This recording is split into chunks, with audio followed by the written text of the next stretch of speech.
Hi.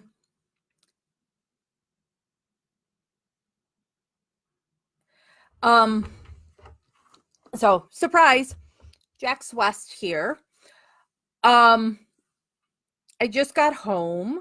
I've been out all day, but I'm now getting people are sending me screenshots of, I guess, Sweaty Sweat Sweat is having another meltdown on Twitter.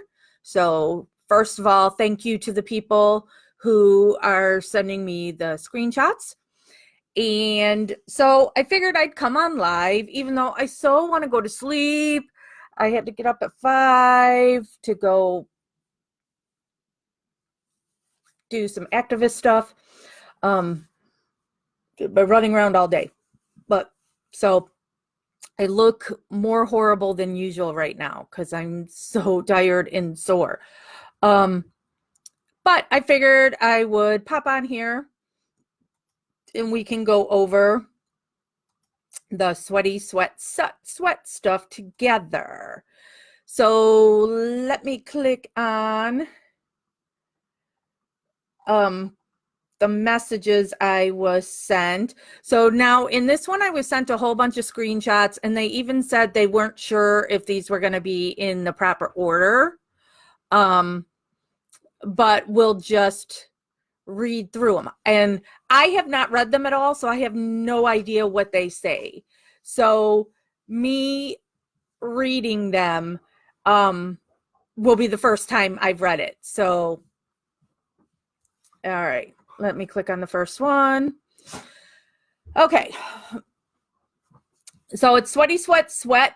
Oh, and who am I? I am Jax West, not a family member.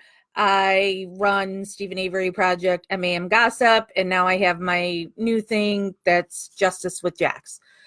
Okay, Sweaty Sweat Sweat is replying to somebody. Well, I guess it doesn't matter who he's replying to, right? We're just going to read his stuff.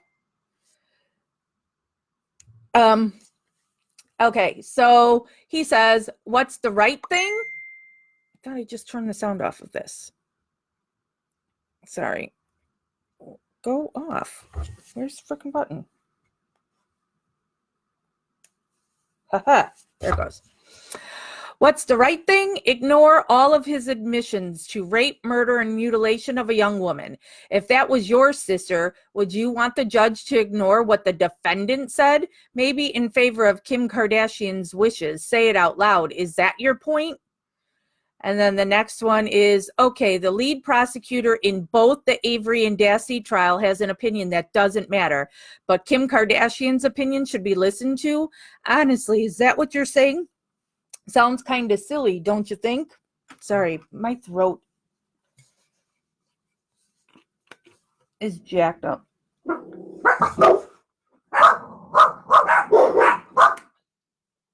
Stop. Hey! There's a dude parked in front of the house, so dog's going ballistic. So what I'm getting out of these immediately is somebody's a little jealous of Kim Kardashian. Let me put out my opinion on Kim Kardashian right now before we even get into all of this. I don't like her. I really don't like her wacky ass husband. I know she's getting more credit than is due to her, like the one woman that she did that allegedly she got out of prison, but really it was Black women lawyers who got that person out, and Kim Kardashian just took the credit for it. But with that being said, her bringing up Brendan, it will do wonders for him because she's got, all those followers, which just repulses me that she has all those followers, but that want to do everything she does. So now there's going to be new people interested in making a murderer that had never even watched it before. So it'll draw more attention to the case. So no reason to be jealous of Kim Kardashian and now take all these shots at her. let's see. I don't know if, let me see if I need to figure out. I don't know which order this goes in. And oh, did I just pass it? Sorry, now okay. So, and now the one that's on the bottom of here is kind of partially cut off, so I don't have the whole thing. But like I said, I'm gonna, I'm just, they're gonna not be in the right order or whatever, but who cares? It doesn't really matter, right? So this one says, how many jurors in the deliberation room mentioned the March 1st press conference claim prohibited a fair trial? Obviously think the jury was impacted. Do you know? And that's all it says there. So now I'm clicking to the next one. He says, how did my behavior in 2009 forfeit? Remember, he uses quotes for no reason all the time. So when I do this, it's because he's putting something in quotes and you need a drink. My right to care if a murderer is released. Seriously, listen to that nonsense. And he's very fond of, every time he uses punctuation, he does it 3 times. So there's 3 question marks and 3 exclamation points. This one says, yet Nyrider in Drizzen never showed, in all capitals, never showed you his admissions, but they are angels. Do you hear yourself? Yeah, I'm hearing a lot of jealousy. Ooh, and then I see in this next one, in seeing the people he's replying to, it's one of our moderators. He says, the other side spent the last 14 years trying to convince you that Dassey was innocent. It took 12 minutes to prove he is guilty. And it's that 12 minutes you can never get back? 3 question marks. Isn't it embarrassing to say that? 3 question marks. It only took 12 minutes to prove he is guilty. What does he mean by that? Did the jury only talk for 12 minutes?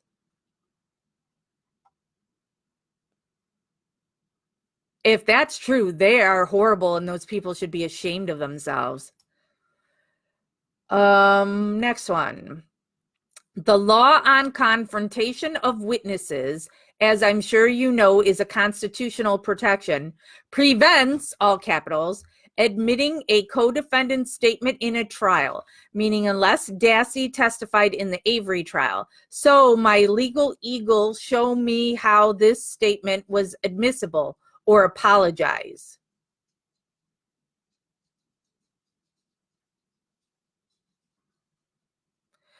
And this one, I see he's also replying to Brett Condon. Brett Condon is the one who on Twitter, he has to keep constantly changing his name because he gets banned because he's just a prick. And he's the one that threatened me. So he's saying something about like trained seals and then some GIF or GIF, however you want to pronounce it, of seals. Next one says, what's the reason I haven't been a lawyer since 2014, rookie? Tell me how this impacts whether Brendan, all capitals, himself uttered these words. Here's the question. When I show you the unedited, all capital, words of this person, how does me, all capitals, posting them make them less believable? Well, because you've already shown yourself to have no morals or scruples. So you showing a video, nobody's going to believe it hasn't been tampered with. See, that's what happens. Remember, Sweaty, that you yourself was talking about the little boy who cried wolf? That's you. You're the one that nobody can trust or believe. You tried 2 people for the same crime under 2 completely different scenarios. You are a liar. And you're no longer a lawyer because you're a piece of shit. You're a raper. Next one. Which trial, AC? Dassey, we did use these exact videos. In Avery, 3 question marks. Where were we legally prevented, all capitals, from using them at that trial? 3 question marks. Is that where I should have presented them? You seem willing to impose your own rules of admissibility. What else would Judge Rookie allow? 0, show me one or shut the fuck up. Ooh. Next one, none of your business. On it. But good to see the shallow nature of what's important to you. Next one, is that the standard now? Kim K must be 100% credible because she has more followers? 3 question marks. Do you hear yourself? If I don't point out what Brendan actually, all capitals, said, who will? 3 question marks. You? 3 question marks. Again. Are you going to show us exactly what Brendan said and then also what Wiegert and Fassbender or O'Kelly said before? Brendan says what he says. Are you going to show all the times that Brendan was taken without an adult's knowledge or permission? And things were trying to be put into his brain? Are you going to show all that? That's what happens with these wrongful convictions. You work on them and work on them and work on them. And then eventually they get the whole scenario. You want them to parrot back. So just showing a time that he's going to say something doesn't mean he's saying it of his own free will, that it wasn't put in his head. And again, with the jealousy of Kim Kardashian, I'll say again, I don't like her. But great that she's bringing attention to Brendan. I'm not going to knock her for that. Next page.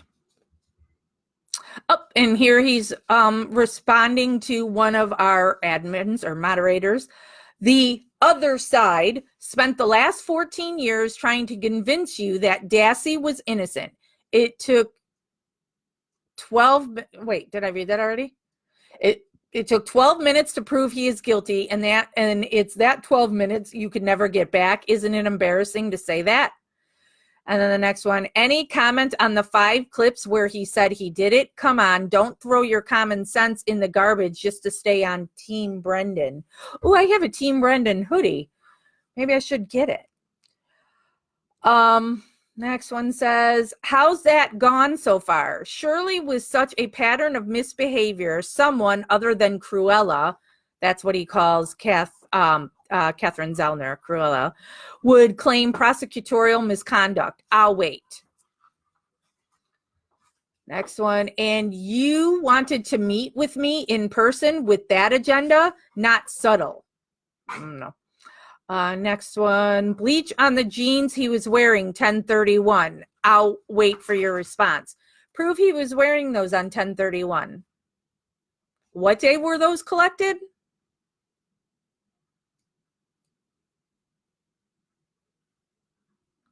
So prove those are the jeans he was wearing on Halloween. I'll wait.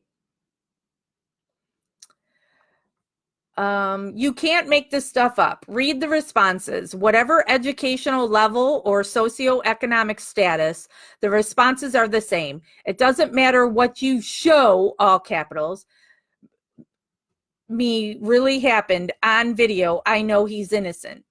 Thanks, making a murderer, for stealing people's common sense. Oh, that's the one where now people are saying, oh, look, he's admitted that Brendan was innocent. He's being a sarcastic because he's a douchebag. People had sent that to me earlier today. This one, heavily edited. Is any clip edited? Show me. You mean because it's trimmed to include the full question and the full answer? Oh yeah, I forgot. Dassey fangirls call that edited, but the who shot her in the head is not, despite the very next words, identify the gun.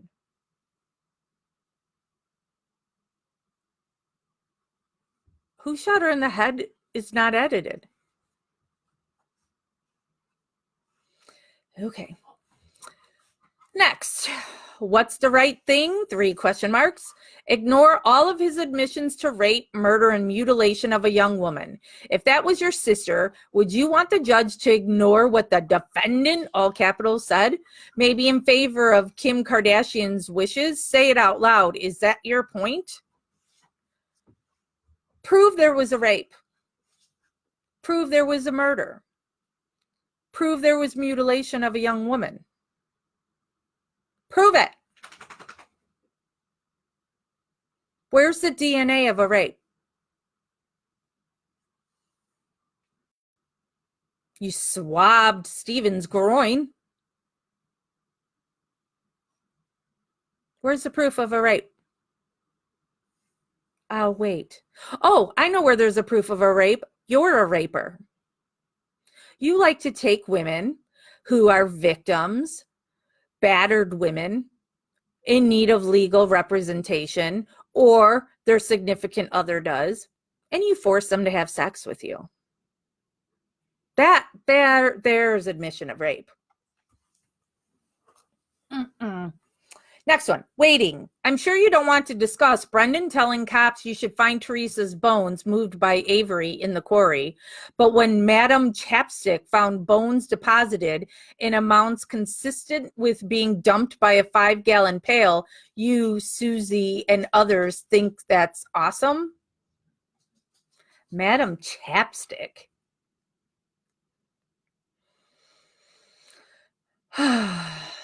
Next. The law on confrontation of witnesses, as I'm sure you know, is a constitutional protection, prevents, all capitals, admitting a co-defendant's statement in a trial, meaning unless Dassey testified in the Avery trial. So, my legal eagle, show me how this statement was admissible or apologize. And he's got legal-eagle-show. He really doesn't know how to use punctuation. Present them when it mattered. Ooh, that one's got 4 question marks. Listen, all capitals. I'm not saying this again. I bet you will. Brendan's jury got to see the entire 4-hour or so confession, all of it. Any chirping by you about presenting it when it mattered will be met with his jury, all capitals, heard it all capitals. That's when it mattered. Again, jury did not see all of it. He was not only questioned for 4 hours. He's questioned for days. Did you show the jury all of it? Or did you edit it? Oh, much like Netflix had to edit this whole story. You seem to think that Netflix has to put in every single solitary moment. Yet, did you show the jury every time Brendan was questioned? Well, you can't show them because you didn't videotape all of it. Some of it, there's only audio.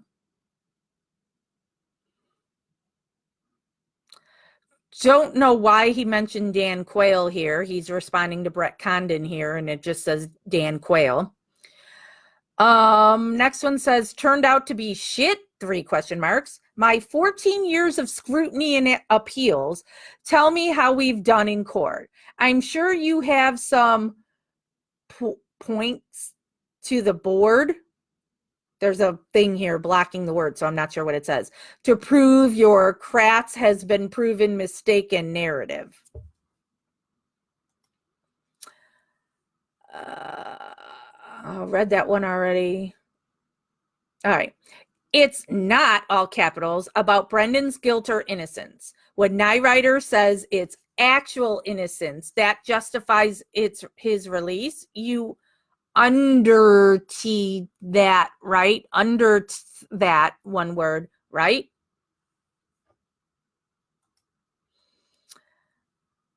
How's that gone so far? Surely with such a pattern of misbehavior, someone other than Cruella would claim prosecutorial misconduct. I'll wait.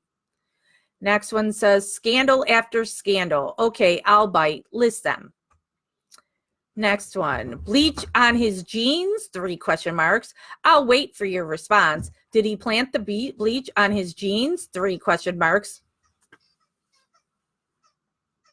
Prove when the bleach got on his jeans. Prove that he was wearing those jeans on Halloween. I'll wait. No? Can't prove it? The only thing that you know is Brendan's coercion.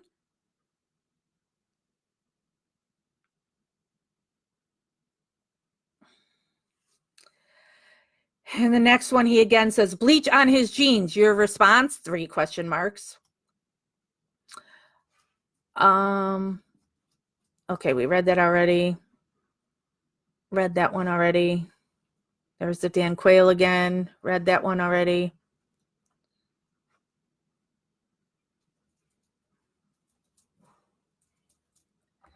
All right, so this one is Sweaty Sweats tweeting something, and then underneath it you can see Brett Condon's comment.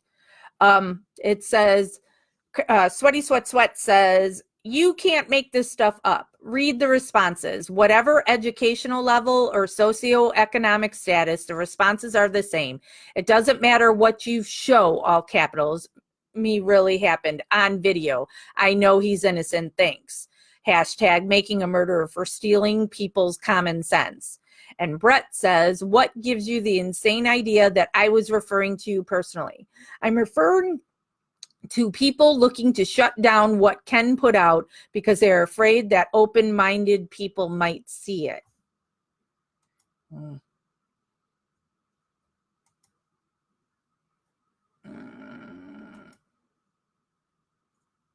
All right, this one is Sweaty saying, as the Bring Brendan Home bandwagon is quickly filling with reality TV stars, justice reform advocates, and breathlessly being covered by the MSM, Governor Evers, you know he did it, right? And then, oh, that stupid video that Sweaty made. I think that's all the screenshots that I was sent by that person. Let me click on the last one just to make sure. Oh, I guess not. All right. So now I'll definitely be going in a different order because I clicked on the very last one again, so these aren't in any kind of order, but just bear with me. So this one says, okay, we're done for today. I'm politely reminding you that the Dassey jury heard all 4 hours unedited of his 3-1 statement. But since you have some kind of quarry bone Tourette's, you ask about the 4 piles of bones, as if Dassey's jury gave a shit, not his issue. It was fun. So, all right. So again, you're talking about just March 1st. I want to see and hear every second of every time that kid was interrogated. Every time. All of it. That March 1st was because they needed Brendan to say she was shot, because that's when the magic bullet the day before was found. All right. Present them when it mattered, 4 question marks. Listen, all capitals. I'm not saying this again. Brendan's jury got to see the entire 4-hour or so confession, all of it. Any chirping by you about presenting it when it mattered will be met with his jury, all questions, heard it all capitals. That's when it mattered. Is there another one?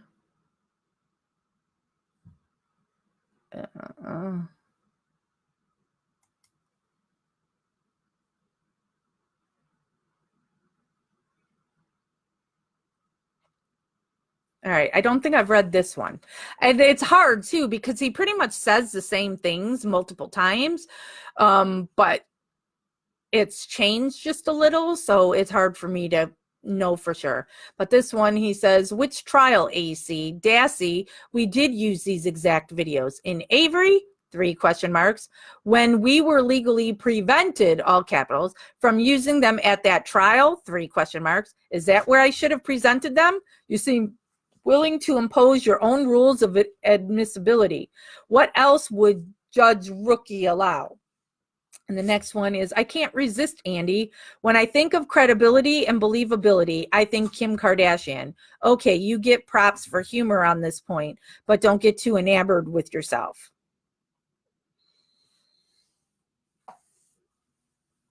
It's not admissible because you chose not to use Brendan and Stephen's trial. Don't say you weren't allowed to. You didn't use Brendan because Brendan had now recanted his confession, and he wasn't going to say anything that would help convict Stephen. That's why. I don't know why you think we're so stupid. So now it's a popularity vote. MAM shows you deceptively edited clips. They splice in words that never happened in the real trial, yet it's this 12 minutes of unedited, all capitals, video that you complain is a lie. What happened to you people? 3 question marks. You would never say this before MAM. I can't tell if that's 3 or 4 exclamation marks, points.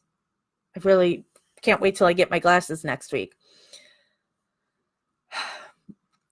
Show me where any of those clip is coercive. I'll wait. He really likes saying I'll wait. How did my behavior in 2009 forfeit my right to care if a murderer is released? Seriously, listen to that nonsense. Oh yeah, it was 3 question marks, 3 exclamation points. Go. Okay, now I really have read it all. All right, wait. Did we read this one? Okay, here's your answer about human bones. When Brendan Dassey told investigators that Avery told him he chopped up Teresa's bones with a shovel, scooped them into a 5-gallon bucket, drove the golf cart, and dumped those bones in the quarry, did you believe him? If not, why not? Oh, when does that story come about, where they went to the quarry? Because remember, you said Stephen never left the salvage yard. But now you're saying they drove into the quarry. When did that switch come around? Oh, probably because you guys gave the bones to the Hallback family in 2011, and now you got to try and make an excuse that, oh no, those bones really were part of the case. All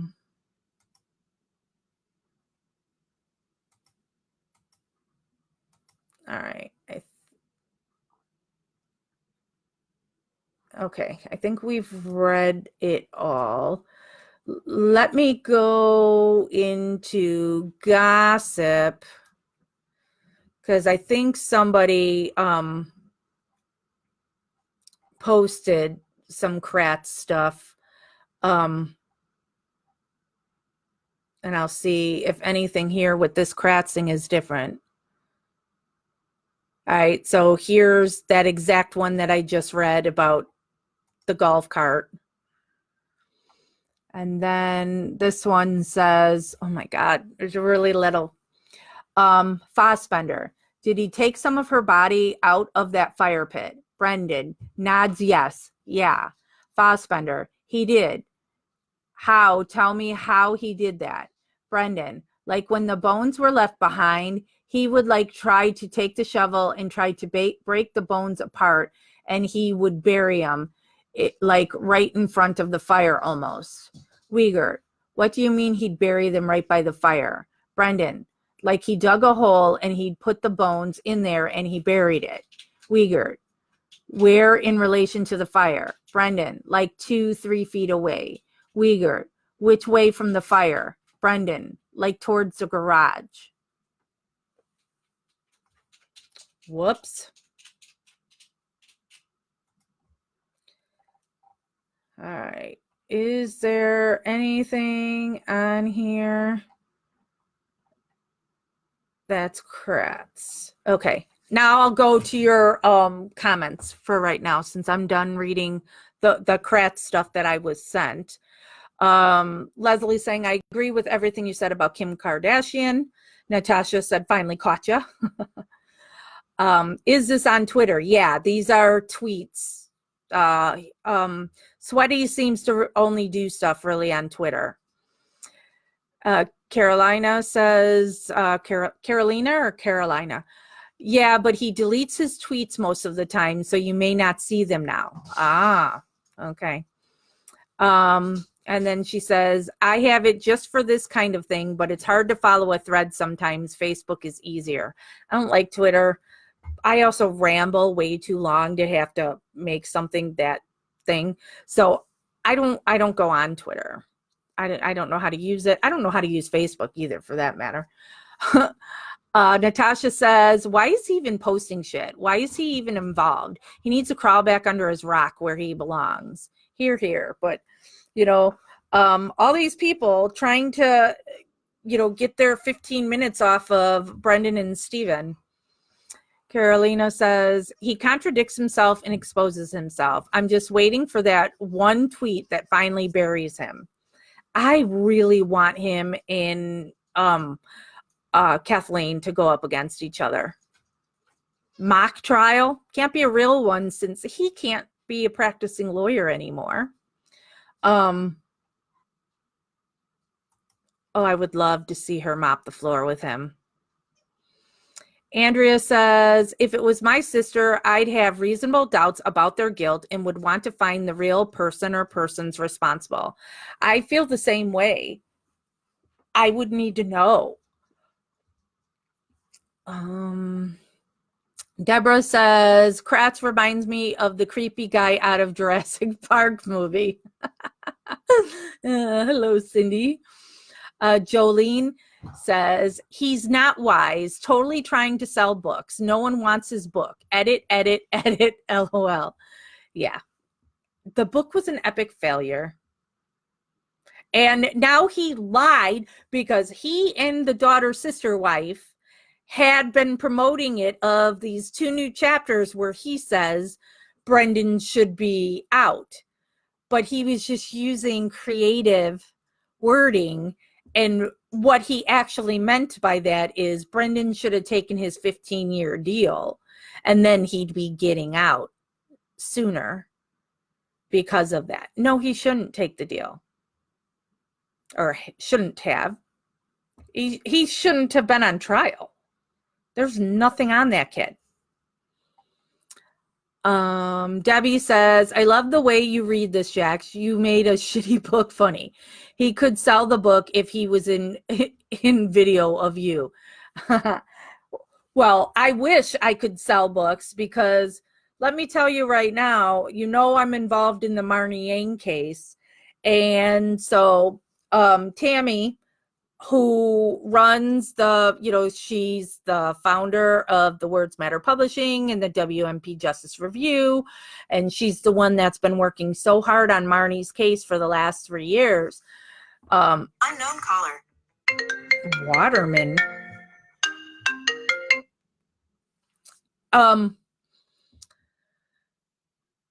Where was I going now before that phone call? Distracted me. Oh, so she calls me and, things have been a little crazy because we filed for Marnie on Tuesday and we had the press conference on Wednesday, which was, oh, wow, we had so much press there. Dateline came and now Dateline wants to do a 2-hour special. I guess Dateline's coming next week to film it. But it's all exciting that hoping for this new trial, but a new trial means more money. Because everything's zeroed out now. All the money that's been paid for Marnie's legal defense has covered up to this point. So now anything going forward, it's going to cost money. And Marnie doesn't have a pro bono case. You know, Stephen's family doesn't have to pay for their lawyer. Brendan's family doesn't have to pay for their lawyer. Melissa Kaluzinski's family doesn't have to pay for their lawyer. Kent Pellegrini and Marnie Yang have to pay for their legal representation. It is not cheap. And this whole team, this justice review team, the one that's been working for 3 years on Marnie's case to find all the evidence to prove that she's innocent, none of those people have been paid. They're all experts that should be paid, but none of them are paid. So Tammy is asking me, how are we going to raise money to pay for Marnie's trial? And, you know, so we have, you know, that I always have to pull out here when I do this stuff. There's the My Mom Marnie book that you can buy it's on Amazon, and it's on MarnieYang.com.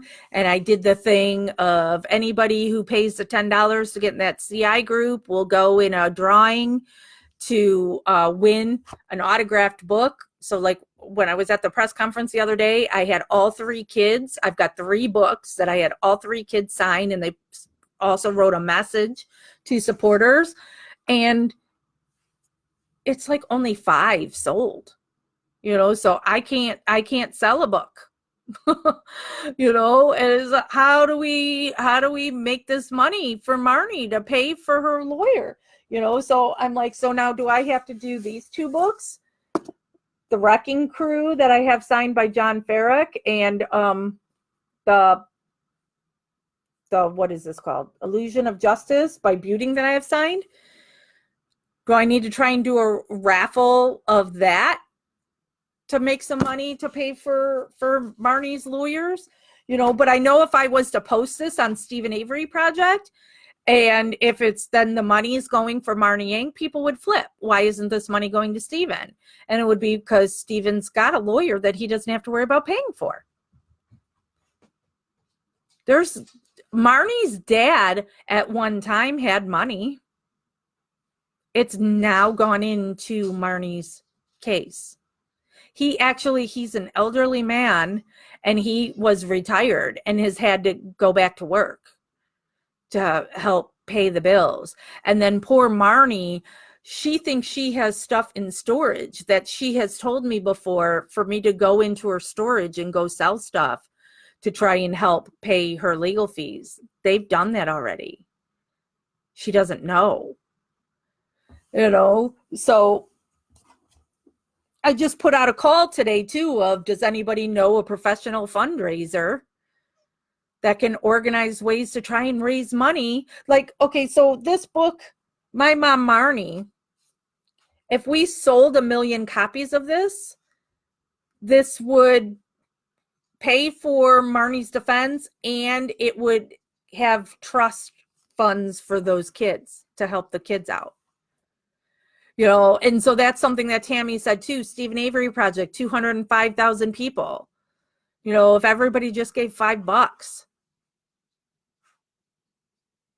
it would cover her legal costs. But if I post that on Steven Avery Project, they freak out. What does that have to do with Steven? And then I'll be accused of trying to steal money, even though I'm not making the money off of it. It's going to her legal costs. I'm just a facilitator. I'm just trying to come up with ways on how can we get money for Marnie's legal team. Anyway, all right, let me go back to your comments. I went off into the Marnie Yang weeds. Melissa says, if he was so confident, and speaking of Melissa, today's Melissa Kaluzinski's birthday. Happy birthday, Melissa. If he was so confident with his work on this case, then he wouldn't be looking over his shoulder like this. Heidi says, actually not true. They didn't see the end when his mom came in. Excellent point, Heidi. They got to my head. Carolina, sorry, I say it different every time. I thought they agreed with the defense to stop early and not show the interaction with Brendan and Barb, so it wasn't all shown. You're right. And so another, to me, proof of ineffective assistance of counsel. Why would Buting and Strang do that? Shelby says, I'm so confused. Sweaty's wife said Sweaty believes Brendan is innocent, so why is he being so confrontational? Yeah, no, it was a trick. Just to try and sell the book. Wanting supporters now to buy it, to see Kratz saying that Brendan should be free, when really what he truly meant was, if he had taken my plea deal, he would have only gotten 15 years.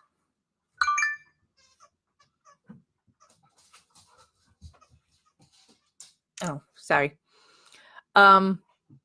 Cindy said, yeah, we are not stupid.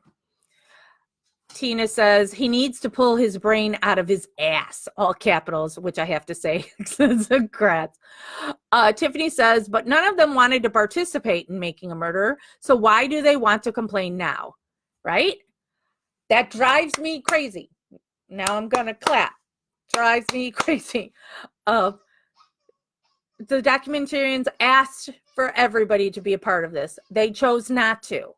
Shut your face. Sean says, hello. Carrie says, I have an account, but I don't use it. I don't know what that's referring to since, Twitter. Yeah. Stephen Avery Project has a Twitter. I also run Free Brendan. So Free Brendan's got a Twitter. And then my activist group's got a Twitter, but they're connected to the Facebook pages. So anything I post on Facebook automatically goes to the Twitter. So that's the extent of the tweeting. And so I know too, like sometimes things just don't make sense, because if I like post on Facebook a picture of something, I don't think it shows up on Twitter. I don't know. I don't pay any attention to it. I keep saying I should. But I don't have an Instagram, the gram, whatever, I don't know. I'm too old. I still prefer MySpace. I really liked MySpace. Okay. Andrea says, Sweaty Sweat needs to take his meowing sidekick and go back to his pig pen, and they can live out their fantasy together. Oh, yeah. Deborah says, daughter, sister wife. Ha, ha, ha. Love it. Somebody else said that first. And I don't know where I saw it first, but now I always think of that when I go to say her name. Shelby says, you could reach out to John Lordan and Danielle Holland on YouTube, and maybe they can promote for Marnie. I don't do YouTube either, so I don't know who any of those people are. Sorry. But if anybody else wants to reach out to them and you can send them my information, I'd appreciate it. Melissa says, my birthday is in a few days. We share a great name. And Carrie says yes for Twitter, and then says, I miss MySpace too. I loved it because you could totally change up your page to look like something that represented you. You could pick a song that you liked that would play when people went on it. I liked MySpace. They had to pull me over to Facebook, like kicking and screaming. And I don't like change, and I don't like learning new stuff. I know, I'm an old crabby person. Get off my lawn. Am I down to the bottom here? I'm down to the bottom. So, Kratz, Sweaty Sweat. It's just so stupid and lame. And you're picking on a mentally disabled man-child.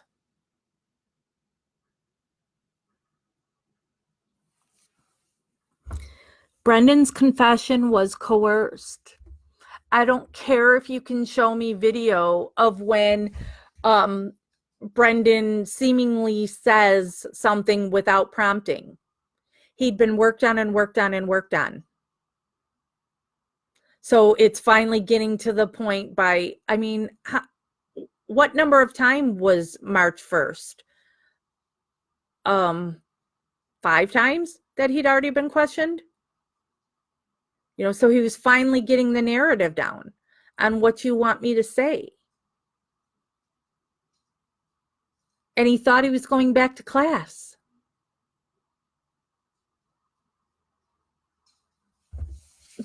So I can't see how somebody could pick on Brendan Dassey. He's such a sweet kid. And he needs to be free. He didn't do this. He didn't rape anybody. He didn't cut her hair. He didn't punch her. He didn't slit her throat. He didn't have sex with her. He didn't watch his uncle have sex with her. He didn't help carry a body out of the trailer. He didn't stand by while Stephen shot a woman. He didn't help carry her into the car, into the fire, on blah, blah, blah, blah. He's not picking up bones. Brendan couldn't do any of that. If any of that stuff was happening in front of him, Brendan would be in a corner rocking and crying. As I would be. Well, no, I wouldn't be. I'd be hurting somebody. You can say what you want about Stephen. Brendan is a sweet, simple kid. I want him free. I do not want him with his mother or his stepfather, because his stepfather is a killer. His stepfather does not want Brendan there because he wants to be Barb's number one always. And Brendan will complicate that. He doesn't like it. He expects when Brendan comes home that Brendan has to go get a job. Brendan can't get a job. That's a safety risk. Can't do it. Nor should he have to go get a job. He's just lost how many years of his life? What is it, 12? Don't make me do math.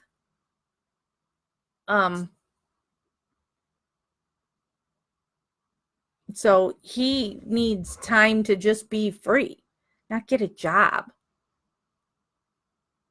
He needs to be able to play every video game that's come out since he went in there. Let me scroll. I think we have some new. Carrie says that was favorite part. Kim says, I already wrote that as a commentary, but I'm getting more and more upset, and I can't believe what's coming out of Sweaty's dirty mouth. And from Germany, but like to get on a plane, put him in a basement, and play some Dexter game. Know the show Dexter. Yeah. Plastic up everywhere. Nice steel table. Dexter's a great show. If you haven't seen Dexter, I recommend binging it. It's so good. Carrie says, has Brendan ever said if he was hurt by police? No. You know, he wasn't physically harmed in any way. Melissa says, are any of you guys afraid for Brendan when he gets out that his mom may take advantage of him, his life, etc.? She already told him he needs counseling and all this help, etc. I'm sure he will make some money due to the fame, so that's another issue that concerns me for him. I'm extremely concerned because I don't know whatever happened to her, but there was at some point where Barb and Scott had made this grand announcement that that Brendan now had a girlfriend, and that and it turns out who this girl was is the daughter of some big donator that would give Barb money, you know, so basically was buying their way into this girl being named Brendan's girlfriend. And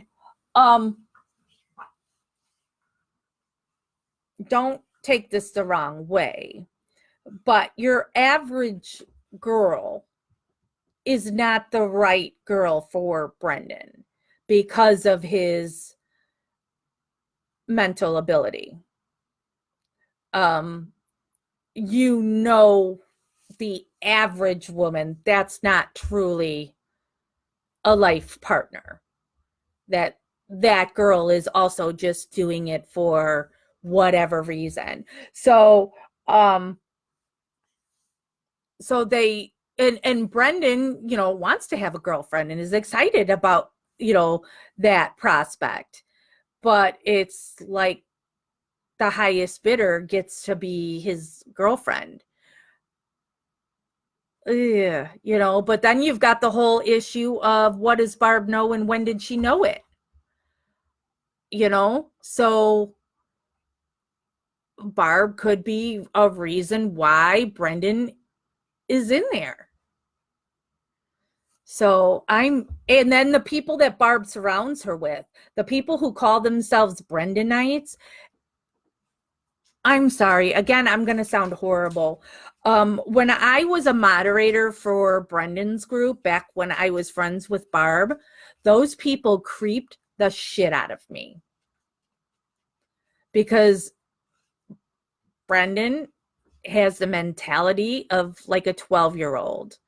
And then these people that are like making pictures constantly of Brendan, and it's like Brendan's up in the sky with a kitty and all. It's weird. Grow up. It's really, it just creeps the hell out of me. And that's who they're surrounding Brendan with. Sean says he was giving his support to the police because that's what he was led to believe. Kim says exactly. Kristen says, I wish I knew what was said when they brought him to the resort.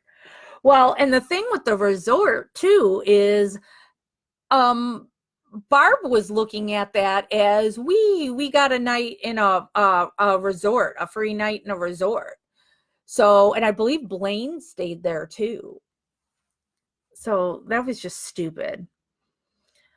All right, I'm down at the bottom. So yeah, I came on here because of all the screenshots I was sent of Kratz stuff. I talked a little bit about Marnie Yang. Let me tell you again, because always trying to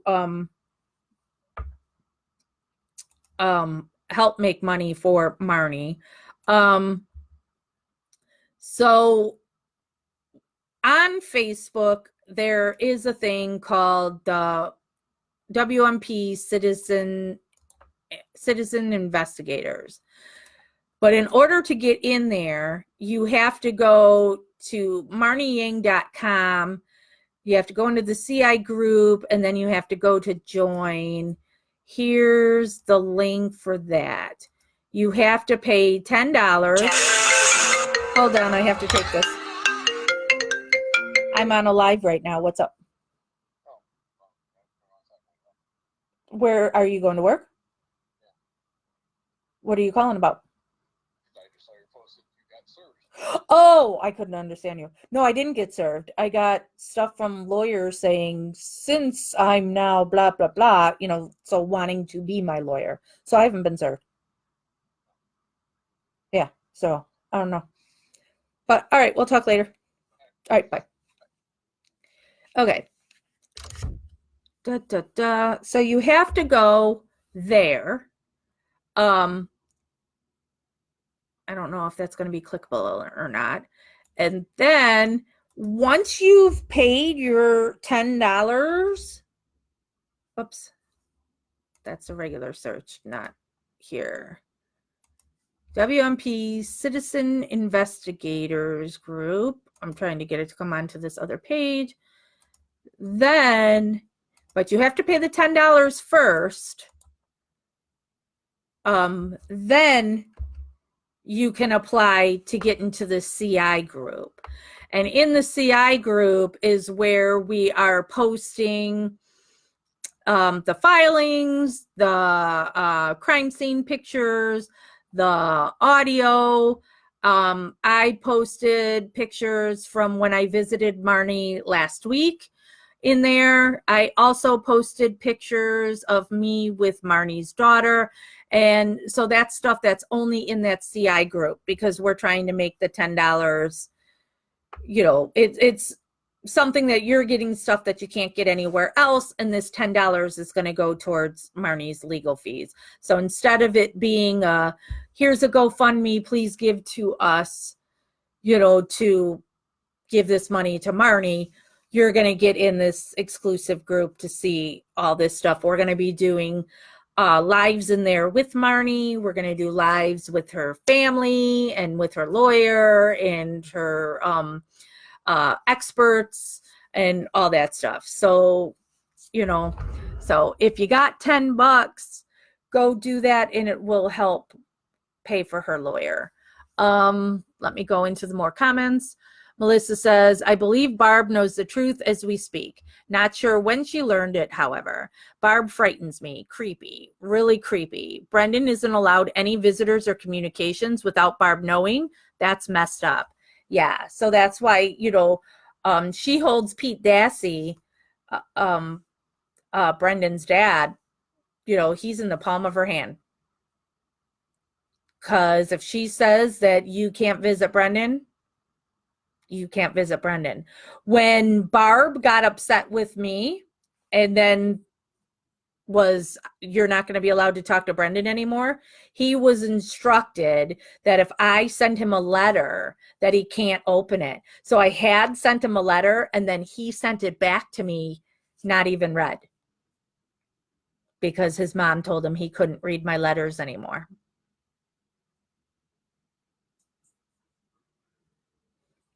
So, and she does it to, so basically it's whatever supporter is going to give her the most money, that's who she'll let get close to Brendan. But then if she feels, because like she had said, I feel like you're trying to take my son away from me. So she'll start to get jealous. And then that's when it's time to cut that person's contact off. So Brendan loves his mom. Brendan, Barb has been there for Brendan, but she does do things like, November is deer season, so she won't go visit Brendan at all in November because she's going to go out and kill deer with Scott instead. So let me scroll, see if there's anything there. Tina says, locked myself out of the CI group. Oh, how'd you do that? Chances are I'm not going to know anything about it because I'm not good at that stuff. Rob says, hello, Jax. It's Rob from Green Bay. And hello, Rob. Melissa says, yes, sick. His mom. Wow. I have no doubt that Barb loves her son. She loves all her boys. So she does love him. But if she can profit off of him, she's going to do it. So, I mean, she regularly gets, people send her stuff, weird stuff, not just money, and then there's the gas cards for her to go visit Brendan, which actually I'm not against. And I was never against. But then she should go more if people are giving her gift cards or gas cards because they want her to go visit, and she doesn't have near the expense to go on visits like you do here in Illinois because we've got all the freaking tollways. So you got to pay all these tolls. But I get that. Stephen's parents, they're not physically able to go visit Stephen anymore. So sending them gas cards is worthless because they don't really go. But putting money on Dolores's account for phone calls, yeah, that's good because I know Stephen calls her almost every day. So, but you could also just give the money to Steven. It doesn't have to be on Dolores. You know, you don't have to give it to Dolores. You can give it to Steven, and that will stop. Dog is begging me. Stop it. Oh, all right, fine. Hold on, I have to let the dogs out.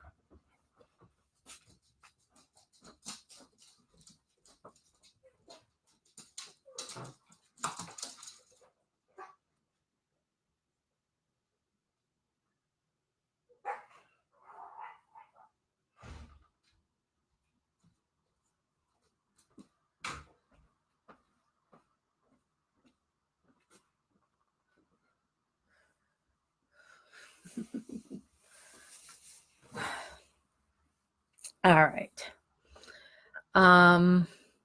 Carrie says if she loved him, her husband would be in jail, not Brendan. Yeah. Pat says, with all the slicing and dicing, where's all the bloody clothes? Yeah, all you have is the Daisy Fuentes rivet and prove that's from Teresa's clothes. Daisy Fuentes was sold at Kohl's. I love Kohl's. So who says that came from hers? And can you prove that she was wearing Daisy Fuentes jeans that day? Melissa says, love isn't keeping your innocent child in jail. That's my opinion. I agree. Natalie says, hi, Jax. What's the background with you, Barb, and Carla, etc.? Only joined a few months ago and don't know how close you were with them and what was the fallout, being nosy. No worries. I'm perfectly happy to tell this story. So I got involved when, all right, so Making a Murder premiered in December of 2015. I actually watched it the weekend it came out, not knowing anything. It had snowed here, and my boyfriend, he likes to plow. So he was gone, and so I'm like snowed in and not going anywhere. So it's like, oh, I want something to binge watch. So I watched it. So since I had watched it the weekend it had come out, I heard nothing about it. I did not know what I was watching. And so I watched the first episode, and I just can remember this clear as day. I watched the first episode, and I was like, holy shit, you know? And then the second episode starts, and I'm seeing Stephen Avery still. And I was like, wait, what? And then I know I had paused it. And then I like went back to see how many episodes there are. And I'm like, there's 10 episodes. I'm assuming it's a different like case each thing. Cause you know, the first episode it's all done, you know? So why is this still on him for the second episode? And so then as it starts progressing, I'm like, oh my God, did he now really kill somebody after being locked up and what that did to him? And so just watching it unfold, I was just all like flabbergasted. And then when it gets to Brendan, I mean, I literally was punching my couch. Literally. I was so mad. And so from that, I was like, oh my God, where is this case now? How long ago was this filmed and where does it stand now? Are they still in prison? Blah, blah, blah. So then I just fell down the rabbit hole and was looking up everything I could on this case. My boyfriend and two friends of mine, a couple who were also into Making a Murder, in January, we took a drive up to Manitowoc and went to the salvage yard, took pictures. I went to George Zipper's because at that time too, I was really suspicious of George Zipper and took pictures there. And then I was finding stuff on Facebook. And so there was Stephen Avery Project. And Stephen Avery Project made a post saying that Fassbender and Wiegert were going to be at a whatchamacallit, law enforcement convention. And if they scheduled a protest, would people be interested? And it turns out that the convention is the next town over from me. And so then I messaged Stephen Avery Project and I'm like, I live here. I absolutely will get involved in this. So then I started doing all the legwork for the protest. So where I had even gone to where the law enforcement convention would be, and I Facebook lived it and like drove around it and everything. So to show the people that don't live here, here's where it is, where the public sidewalk was. I had contacted the local police department to find out what the rules were for scheduling, for having a protest, you know, because I was brand new to it, didn't know anything about doing a protest and, you know, do I need a permit and all that stuff. So finding out all that information, Facebook event for it was made. And don't know why, don't know if it's because of the protest, but Fassbender and Wiegert canceled. So then the next thing I was doing was that Strang and Buting were doing a Making a Murderer event, that they were starting a tour. I think it was Conversations About Making a Murderer or something like that it was called. And so they were kicking it off in Milwaukee. So I went to it. Actually, wait. The Milwaukee thing happened during the planning of the protest, because then Curtis Bussey, who had started Stephen Avery Project, when he was going to be coming down here, because he lives in Wisconsin by Green Bay, I believe, so I offered that he could stay at my house when he was here for the protest. So now at the Strang and Buting thing, he was going to it, Curtis was going to it, and it's like, okay, well, let's try and meet up so we can meet in person. And he was going to the Strang Buting thing with Carla and Barb. And so at that was when I met for the first time. It was Carla, her husband Stacy, Barb and Scott, and then it was also Richard Mahler, the juror who left due to his stepdaughter got into a car accident, and there's some kind of iffy things about that. So I met them all at that time. And then from that, I was talking a lot with Carla. Oh, and I also by that time was, or still am, or still are, but I don't ever do anything with it. I am the admin for Free Brendan. Let me pull that up here. Oops. Oh, Free Brendan Dassey. We have 22,000 people on there. But since I got Stephen Avery Project, I haven't been updating that. But that is not my page. That is Injustice Anywhere's page. And I am just the admin for it. So I was more focused on Brendan's case at the start. And so I became friends with Carla and Barb. And, you know, I talked to Carla a million times a day. I also used to do Facebook Lives back then that was just called MAM Discussion. And so people who lived in my area were invited to come to my house. And so we would sit in a circle and talk about Making a Murderer. And we would be on Facebook Live. So like Carla and her husband, Stacy, and one of their daughters, they drove down here to my house to be a part of it.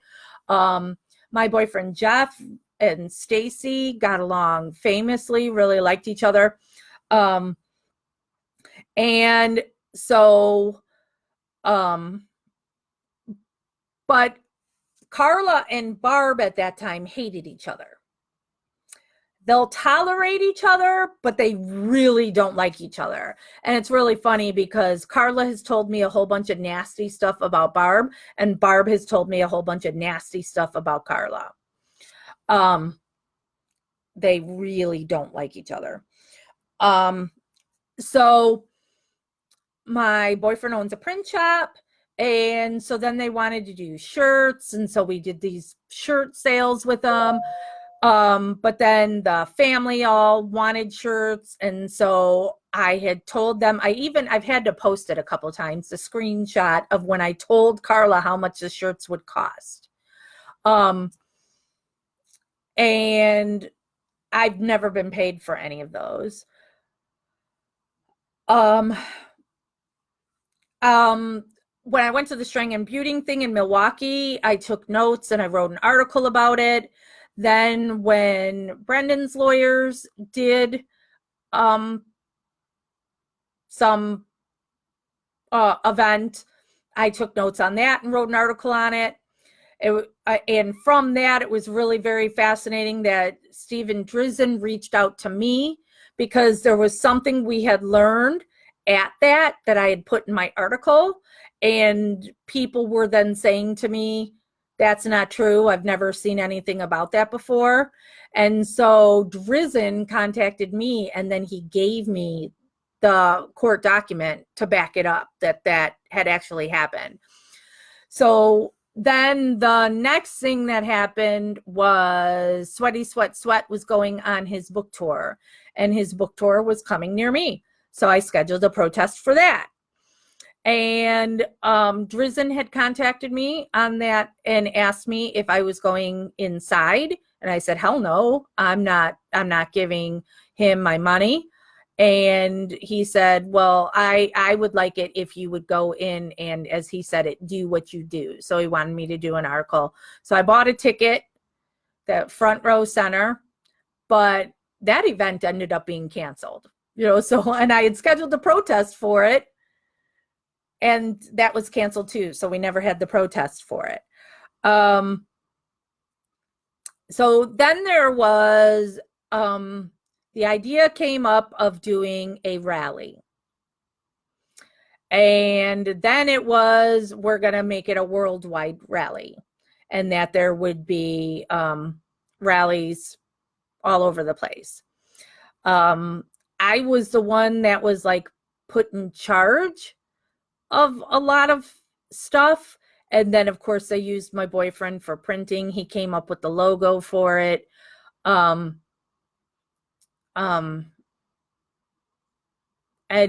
so I was helping. So there were 3 of us that were organizing the Manitowoc rally. And so the 2 girls I was working with,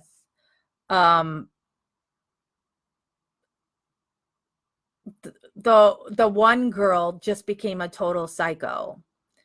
And it got to a point where she said that I was taking over her event. This was her event. And so then she kicked me off. So that I couldn't help organize the Manitowoc rally anymore. Meanwhile, I am the one who filled out the information for the permit. I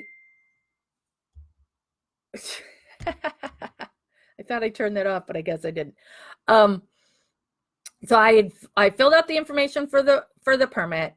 I was the one talking with the police department and the village to organize everything to get that legal.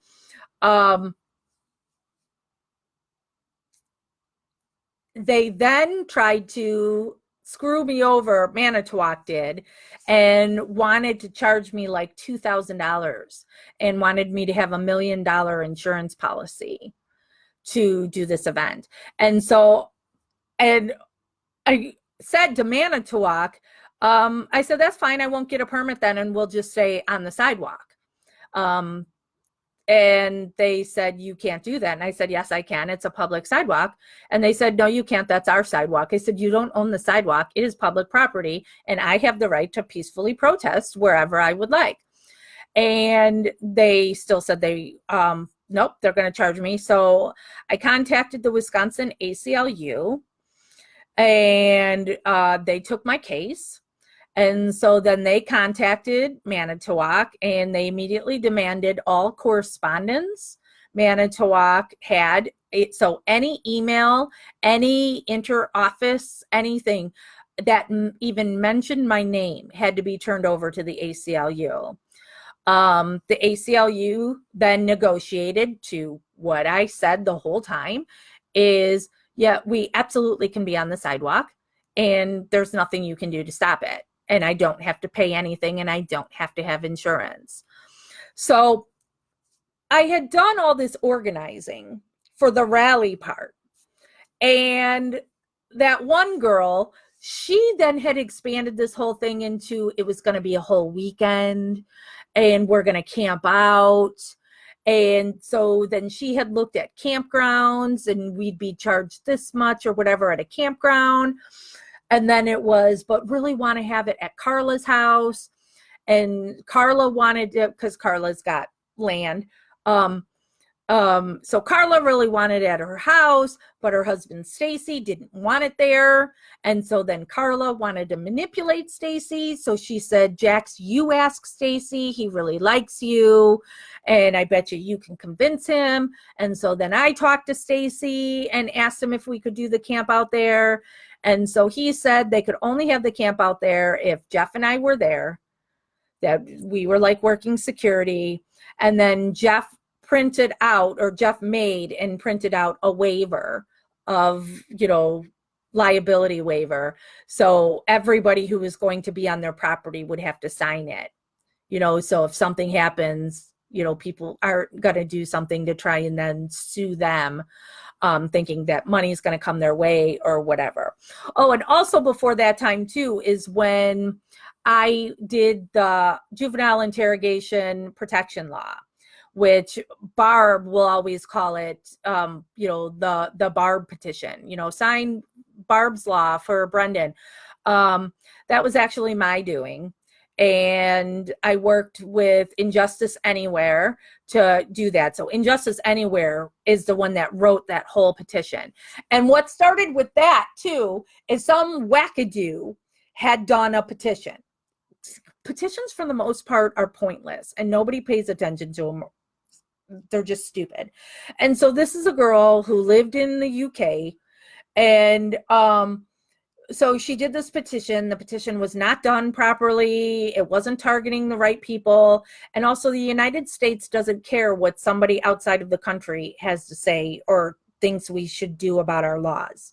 It's just not how our politics works.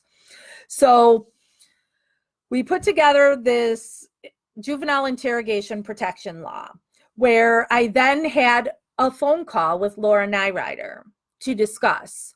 And Laura Nyrider is the one that actually changed, because originally it was that we want an adult, a parent or an attorney in the room when a minor is questioned.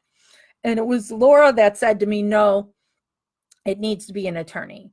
And she's absolutely right the way she said it to me, because my son, and I've talked about this before, you start accusing my son of something that I know he didn't do, and I'm going to rip your fucking head off. So I would not be the best person, and I don't know the law. So I'm not the best person to be in the room. And then Laura said, you also need to make it as they don't have to be there physically. You can Skype them in. Because say your teenager was out messing around at 2 a.m. somewhere and is brought in, and you live in the boonies, and now you're not going to be able to find a lawyer until Monday, that can get there, because maybe there's no lawyer that lives anywhere near there. So this way, let them Skype in or call in or something like that. So what we had done is we had to work really hard for the girl that originally started a petition to get her to give us control of the petition and take her off, because she's also very unstable, weirdo chick. So what starts happening with the girl that I was working with, that she's then like, no, because here's what happened. Here's what happened on that. Is one of Carla's minions reached out to me and the other two girls and said that she had contacted some press outlet about the camp out, and they also wanted an auction, which I had said from the start, I wanted nothing to do with an auction. I think that's just making things crazy. So it's like, I don't want to do anything with this auction, but they were still doing some kind of auction thing.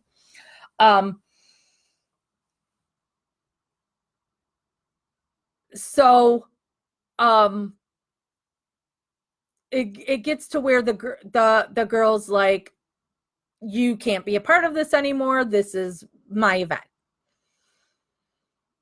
And so Carla would call me and would talk shit about the other ones. And she's like, don't worry about it, blah, blah, blah.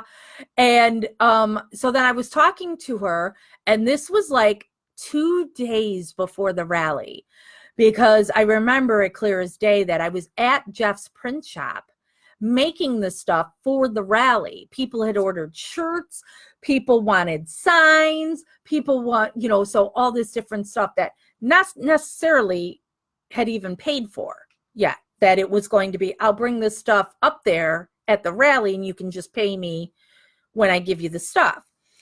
So I'm at the print shop making this stuff. It's like 2 days before the rally. I'm on the phone with 3 days before the rally. I'm on the phone with Carla, and Carla goes, because I was saying to her, I don't even know what I should do here, because I don't want this to be a big fight if I show up there. And so then Carla says, well, I can just pull rank and tell you you're going to do this, that, or the other. And I went, oh, no, you can't. I don't take orders from you. You do not run the show. So then when I wake up the next morning, I have a message from my partner from Free Brendan, who is Injustice Anywhere, telling me in the middle of the night, we now lost access to the petition, because he was the one that had control of the petition. So we no longer had access to the petition anymore, and that Carla had messaged him telling him that he should know who he's partnering with, because I steal money.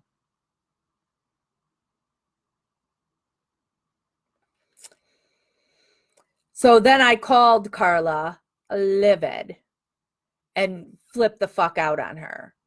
And so that's when I was done with Carla. So that in the meantime, Barb and Scott, who I was friendly with, I told them I'm not coming now, because this is bullshit. And Jeff and I had tried to find a way to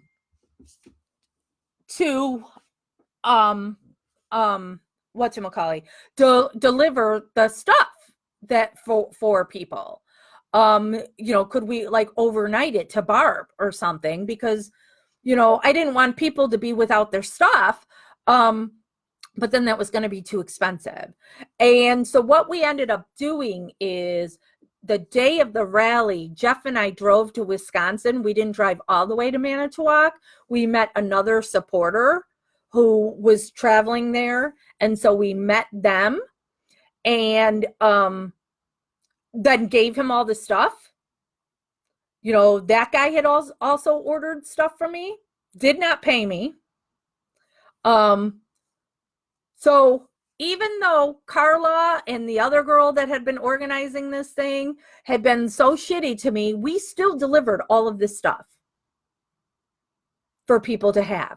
They have never paid us for it, all those other people. And it was so funny too, because some of those people then, because Carla put the all-out war on me to have supporters now to start attacking me. And So some of the people that put the biggest tweets and whatever on talking about me, claiming they were claiming I stole money from the shirts, and these are the same people who got shirts and signs and never paid for them, and then trying to say I stole the money from the shirts. So at that time was when Barb and Carla really hated each other. And so Barb and Scott were trying to get Jeff and I to still go to the rally. And I'm like, no, I'm not going to go. And so I didn't go to the rally, and but I became closer with Barb and Scott. And so that's when the Free Brendan page, Brendan then named it as his official Facebook page. So I even have a letter, I can post it for you all to see it, that Brendan had wrote that was announcing that Jax West page is now my official Facebook page. In his mom's group, because they always do the closed group thing in hiding. That was his official group, but I was his official page. And so then Barb made me a moderator of the group, and which I hated, because again, it's a whole bunch of weirdos with, really obsessed with Brendan doing weird things. And Barb is you can't allow, can't accept anybody unless you've now gone to their page and you've seen their page. Their page has to be open for you to see it. If it's not open for you to see it all, you can't approve them. The Facebook page has to have existed for at least 2 years. There was all these things, that put a lot of work into it too, for being a moderator, that you had to go through all these steps. The person that Barb got really close to, that was the admin, which is top, not moderator, that girl and I became friendly. And Barb had me put on Brendan's phone list, and I was starting to talk to Brendan on the phone regularly. When the admin would, because she was on Brendan's visitors list, when she would go to visit Brendan, she would stop at my house first, because it was like the halfway point for her on the drive. So she would come to my house for a place to crash for the night, and then go visit Brendan. Well, Barb started to get jealous of me and that girl becoming friends. And even though we would invite Barb to come and do things with us. And there was one time when the two of us went to Barb's house, and we had done a Facebook Live with Barb, Scott, and Pete Dassey. So Barb had told me, it was a Friday, Barb had told me, she called me, and I know the admin girl was on her way to my house that day and was going to be spending the weekend at my house. And I was literally at a store buying stuff for the girl, and she was bringing her daughter, so there'd be food and stuff that they would like at my house while they're here. And I had invited Barb and Scott to come down for that weekend too, because I ran a haunted house, and so wanted to check out the haunted house and all those kinds of things. And so Barb called me on Friday while I was at the store, and she says, "I've got some good news for you."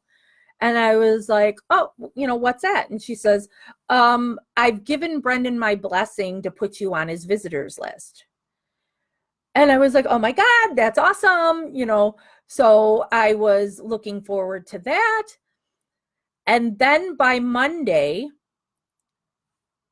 over that weekend, Barb and the girl got into a massive fight, because the admin girl had a lot of jealousy towards this other Brendan fan that would visit with Brendan.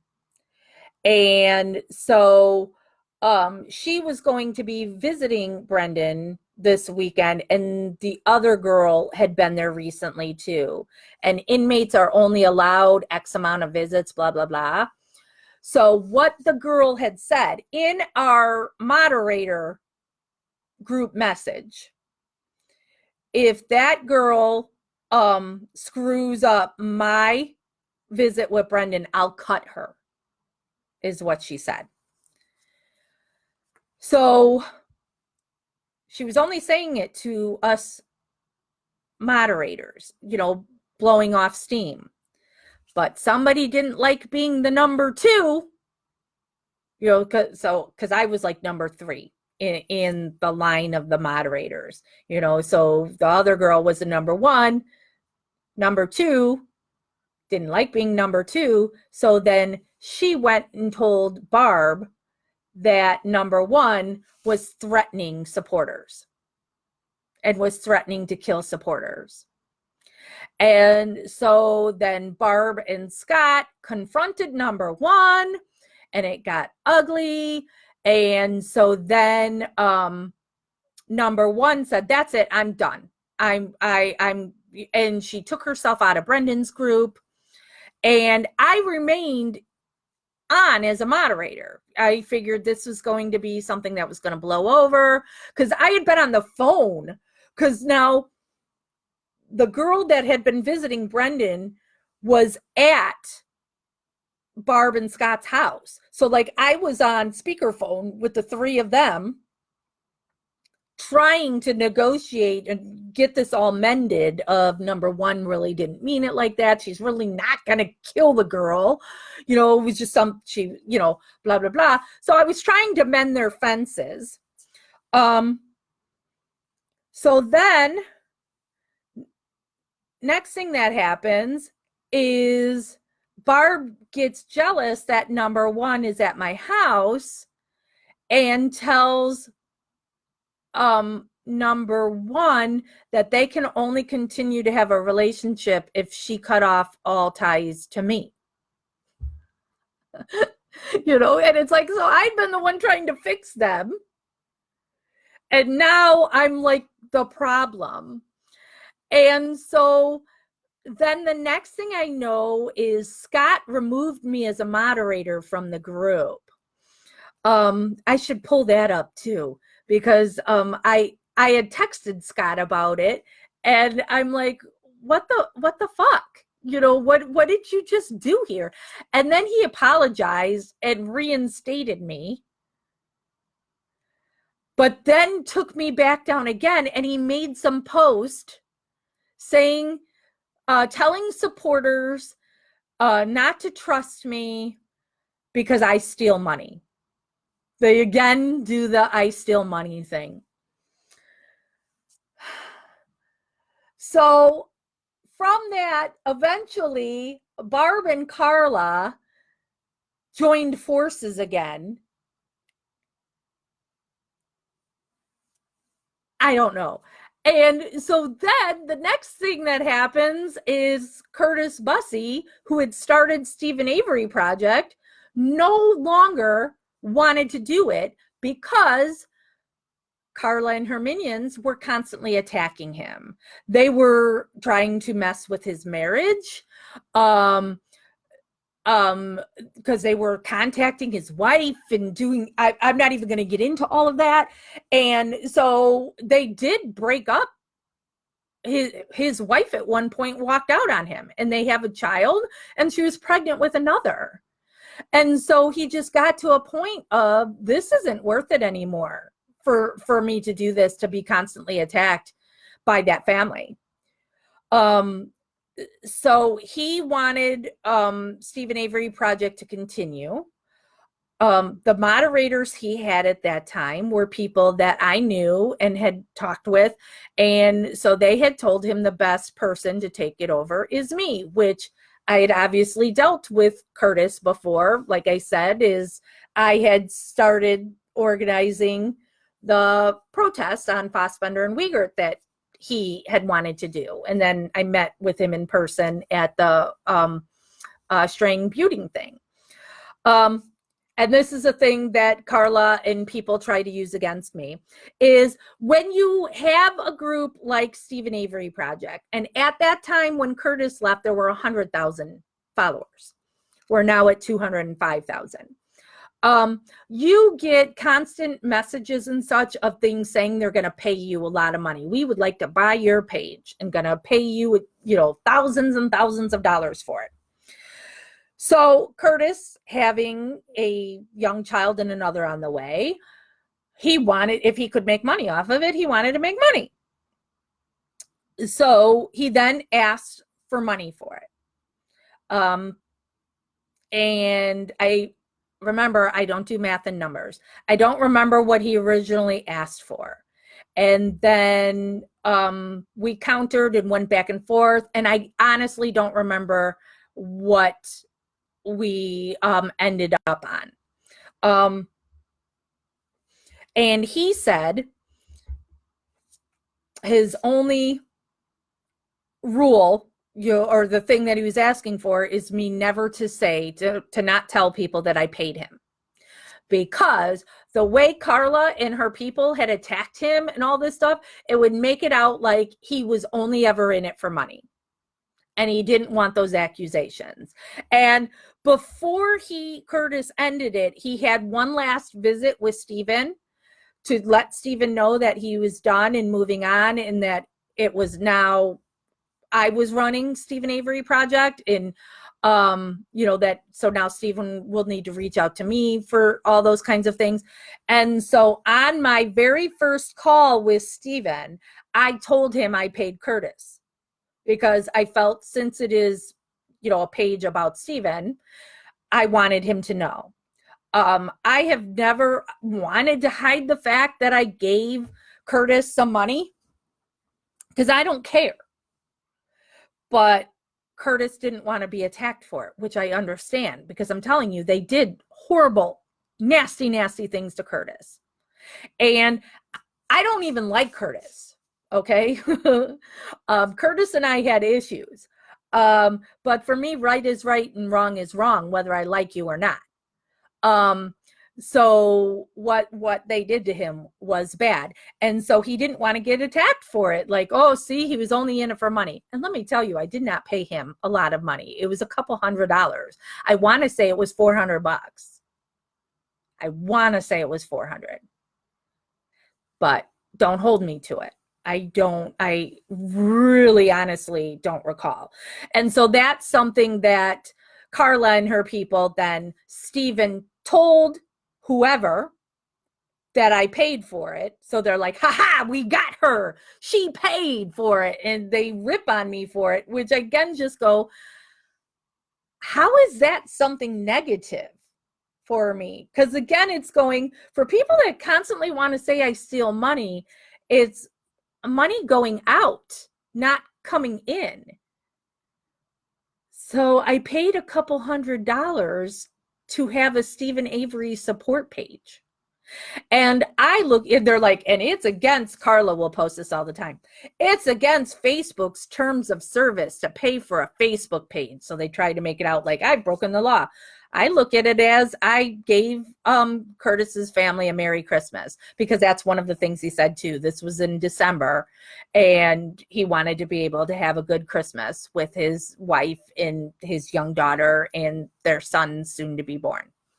So potato, potato. I was helping Curtis's family, much like I advocate for these inmates, So I kind of, my mouth drops and stuff when I see the stuff that they attack me of I paid for Stephen Avery Project. I don't see how that makes me bad, because also if you look at Stephen Avery Project, it is the #1 Stephen Avery support page with 205,000 followers. And there's 205 followers, but when we post something that's really big on there, it gets over 1 million views. So why are you constantly talking shit when this is the best thing you have other than Netflix to support Stephen? Because they want it. That's the thing. She felt that when Curtis was done, it should be given to her. And there was no way Curtis was going to turn it over to her after everything she did to him. And Carla will play the game of, well, I didn't do it. It was my moderators, and I don't control what they do. Been there, done that, honey. I used to be on that side. I used to be Carla's, friend. I know what she's doing. I know her game. So but I do have pictures of a time at the salvage yard when it's me, Barb, and Carla together. So there's a picture of us in front of Steven's trailer, and I took a picture. I wanted us to take a picture at the fence that it now separates the residences from the pit, because right at that time, Kathleen Zellner had been there on a recent visit and had posted a picture, and the fence had been in the background. And so guilters are like, see, she's not even there. There's no fence there, and blah, blah, blah, blah, blah, because they always got to find shit to talk shit. So it's like, I wanted to make sure I took a picture of that fence to go, yeah, see, there's a freaking fence here. It's now been put up that separated the pit and, all that. So I liked them all.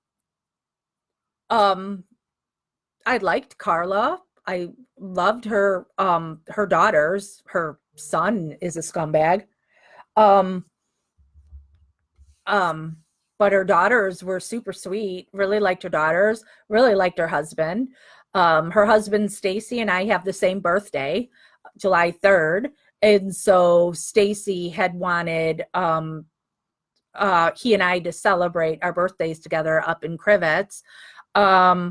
Stacy was really upset that Jeff and I did not go to the whole camp out thing on that first thing. And so it was funny too, because the first day of the camp out, he was texting with my boyfriend the whole day, all pissed at Carla, because now here he is stuck setting up this whole campout thing while she was out in her convertible with now her minions that came into town for this thing. So they're out in the convertible and posting pictures of them in the convertible and out at a restaurant to eat and all this stuff. And Stacy was left with all the work for something he didn't even want there. And he had only said he would have it there if Jeff and I were there to protect their home. And now Jeff and I weren't going to be there. And Barb and Scott were pissed that Jeff and I didn't go either. And Barb and Scott had been saying, just stay by us, because we're not going to go by them. She wanted nothing to do with Carla or anything. So it's like, just stay by us. And I just kept going, no, it's going to end up being something stupid. Either those girls are going to say something to me, or I'm going to say something to them. And it's not good for the cause, right? To have us going at each other. But then now, since then, when I see stuff from those rallies, I am so embarrassed, because again, it's like the weirdos that are in the Brendan's page that want to make Brendan's face as the sun, like the Teletubbies, and there's kittens floating in the air and all this weird stuff. And so when Making a Murderer is this big, huge sensation, and you can only get 50 people there, and half that 50 people are locals and family, it looks horrible. And the people are just going, free Stephen Avery, free Brendan Dassey. It just, oh my God. So I do not support any rallies that they do. I do not think it brings positive attention to this at all. It is more of them wanting popularity and people with them, hanging out with them. Because in Carla's case, she's been a loser her entire life. Nobody's ever liked her. She's never had friends. And now she's Queen Bee. So she's loving it. She's loving that people want to be her friend.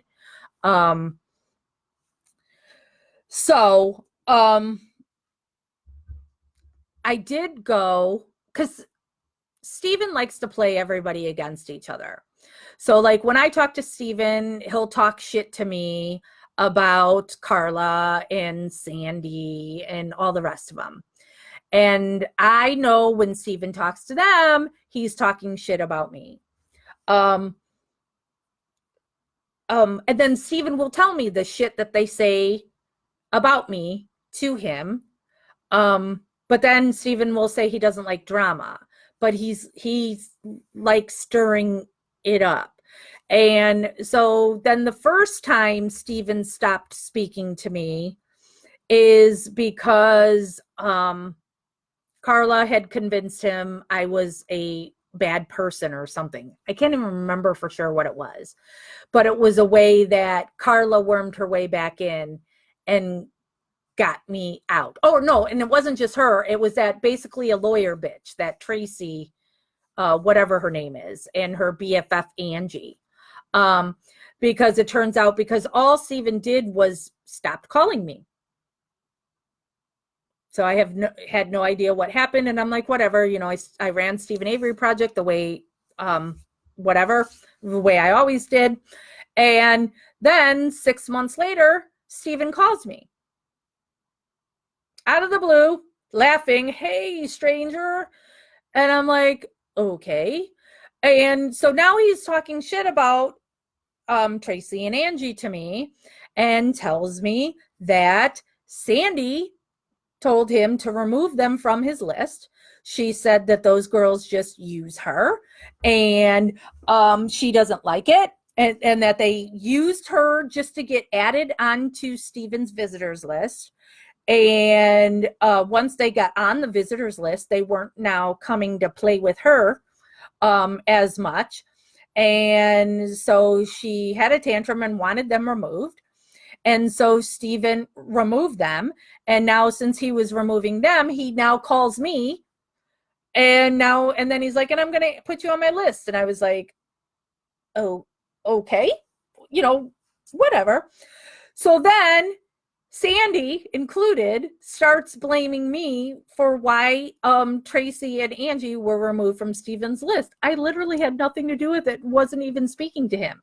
He removed them and then called me. And he told me they were the ones that were constantly working on him to get rid of me, that I was bad. And it all comes back to, again, of everybody wants to be the #1 page. Where Steven Avery Project, you can be on Steven Avery Project or in here in MAM Gossip, seeing all these videos. It doesn't cost you anything. But they're all trying to put stuff on YouTube and trying to get the X amount of subscribers so they can monetize their videos and make money on the videos and all that stuff. So they like want me out of the way because they want to be the one making money or whatever. I don't know, and I don't care, you know. So then everybody's blaming me that I'm the reason that those girls got removed, when really it was Sandra. But Sandra will deny it because, you know, she wants to play that they're my friend. And Sandra doesn't like, and hold on, now I got to let my dogs back in. Ooh.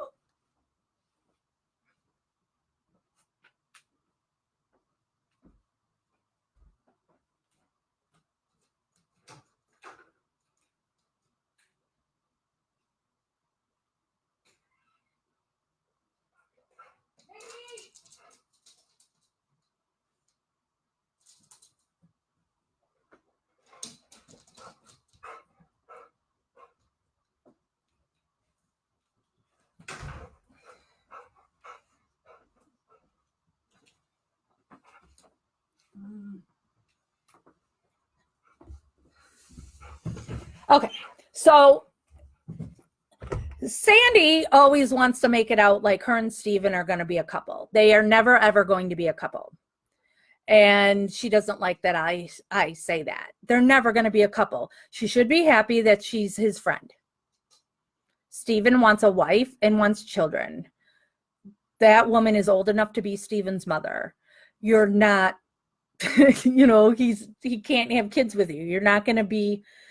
And also, he knows that when she was jealous, when he had the one girlfriend, that she sold a nasty story about Steven to a tabloid. You know, so she broke his trust. So he still uses her, but it's also because he can totally order her around and she's going to do whatever he says whenever he says it, because she likes having this attention and trying to get money out of people to fix her basement. So Sandy and I used to be on good terms, and I used to defend her a lot because, again, she was the one that was there for Stephen before there was a Making a Murderer. She did not get Kathleen Zellner.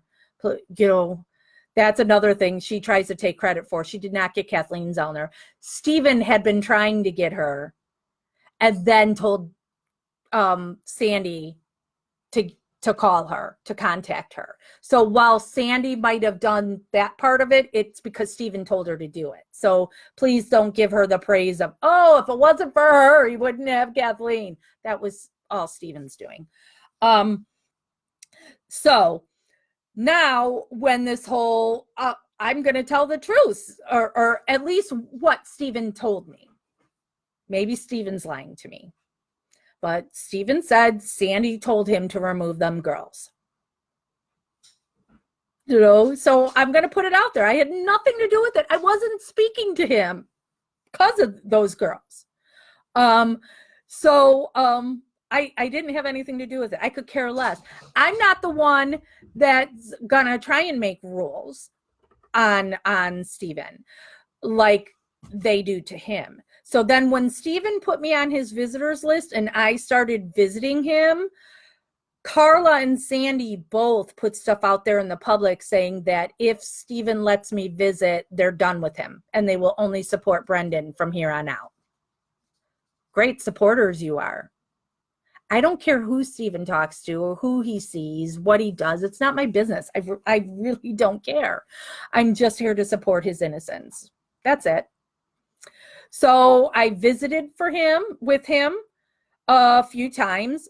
And then I was sent the post that Sandy had made saying that Stephen wanted her to tell people that he's removed me from his list, which is all stupid because I'm not going to go visit him unless I've talked to him on the phone first and told him, talked with him on when he wants me to go visit, but anyway, and it turns out Sandy lied to him and said that I was talking shit about Dolores. They know that is the one thing you can't cross with Stephen because he loves his mom. And they said I was talking shit about Dolores and I was telling people not to help his mom when that isn't what I did. I told people if Dolores needs a washer and dryer, donate the money to Stephen or Kathleen and have them give it to him. Don't give the money to Carla or Earl.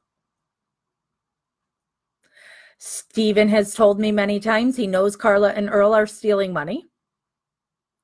So I have told Stephen I would never, ever give money to those people. He knows it all. So whatever. So now apparently Stephen doesn't like me again. I don't care.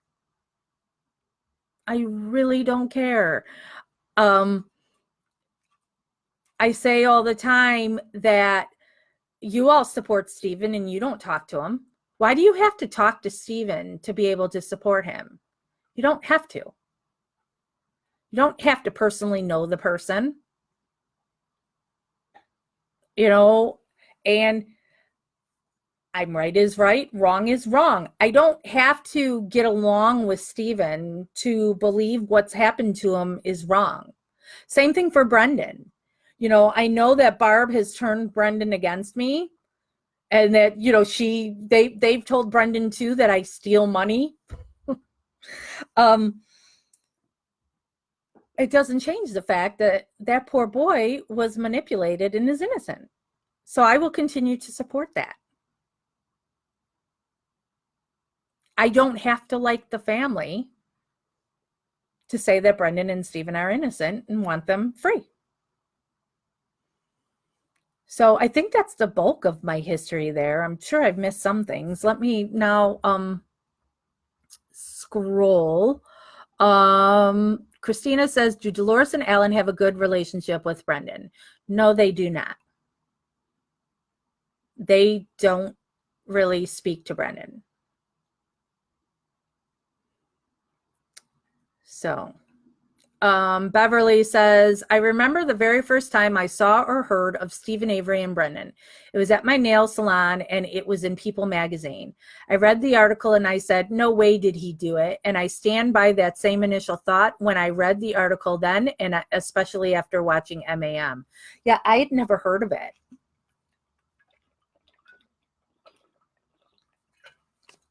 And I'm just in Illinois, a state over. I'd never heard of it. I knew nothing about it. Hazel says, Jax, were you able to enter the Zips land? If not, what do you make of their property? For example, is it hidden off site of the road? Can you see their house from the roadside? Their house is really close to the road. It's a small little ranch house, with trees in front of it. There's a mega church that's right across the street from it. And so I actually was pulled into the mega church road. So then I was able to face out towards the house and took pictures of it. I was there in January and there was snow everywhere. And I believe it was snowing. I'm sure if you go in MAM Gossip and then you go into the photos, I have a photo album that's called My Making a Murderer Road Trip or something like that. And the pictures of the Zipper house is in there. It does have the new garage, but it's not new. And it does have, if you like Google Earth, the address, you'll see they do have a bunch of land behind it that, but I didn't walk on the property or anything like that. But, and you can find the address if you go to StephenAveryCase.org and like you look up their affidavits and stuff, it lists their address. So you can find the George Zipper address and like Google Earth it and see what their land looks like. Hey, Miley. And then Miley says, they are some trifling fuckers. Yeah. And Angela said, where did all the followers go to? Oh, okay. Yeah. So they double. Don't make me do math, people. Yeah. So we've got 205 right now, not 250.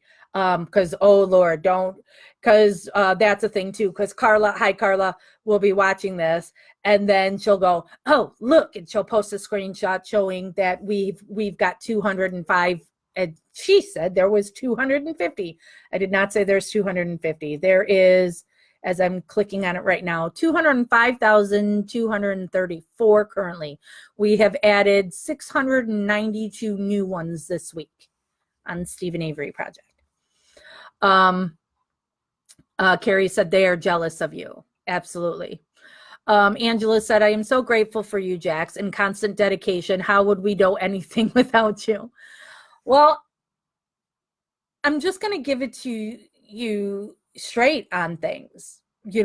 I always say I'm an open book, and I tell people, if you hear about me anywhere else, ask me about it. And that's the thing, like I said to Stephen too, after the first time when I didn't hear from him for 6 months. And I'm like, hey, can you at least, if you're told something and it's upsetting you, can you at least call me and, confront me on it so I can at least speak on it? And he told me he would, but now he didn't this time either. Just listens to it of, oh, I was talking bad about Dolores. No, I wasn't. Dolores is like the only Avery that doesn't have a criminal history. Dolores has been the one that has been supporting Stephen the whole time. I visited with Dolores. I've got a picture of when I visited her. And this was a stupid thing too. When I visited Dolores, and Sandy helped me make that visit, because Sandy is the one that then gave me Dolores's phone number. for me to call Dolores and tell her, because I was already going to Milwaukee for something. So I'm like, all right, Milwaukee's the halfway point for me to go there. So if I'm already going to Milwaukee, I'll drive the rest of the way and I'll go visit Dolores. So I went up and visited Dolores, and I gave her $300 in cash, which wasn't all from me. There were moderators from Stephen Avery Project who PayPal'd me some money, because it's like, all right, I want to contribute to giving money to Dolores. And then I also had a gift card here, a Visa gift card or whatever. I don't remember what was on it, only like $30 or something like that. So I gave her the cash and the gift card. And so then Carla's made some posts about it saying, I'm lying. Dolores said she didn't get anything.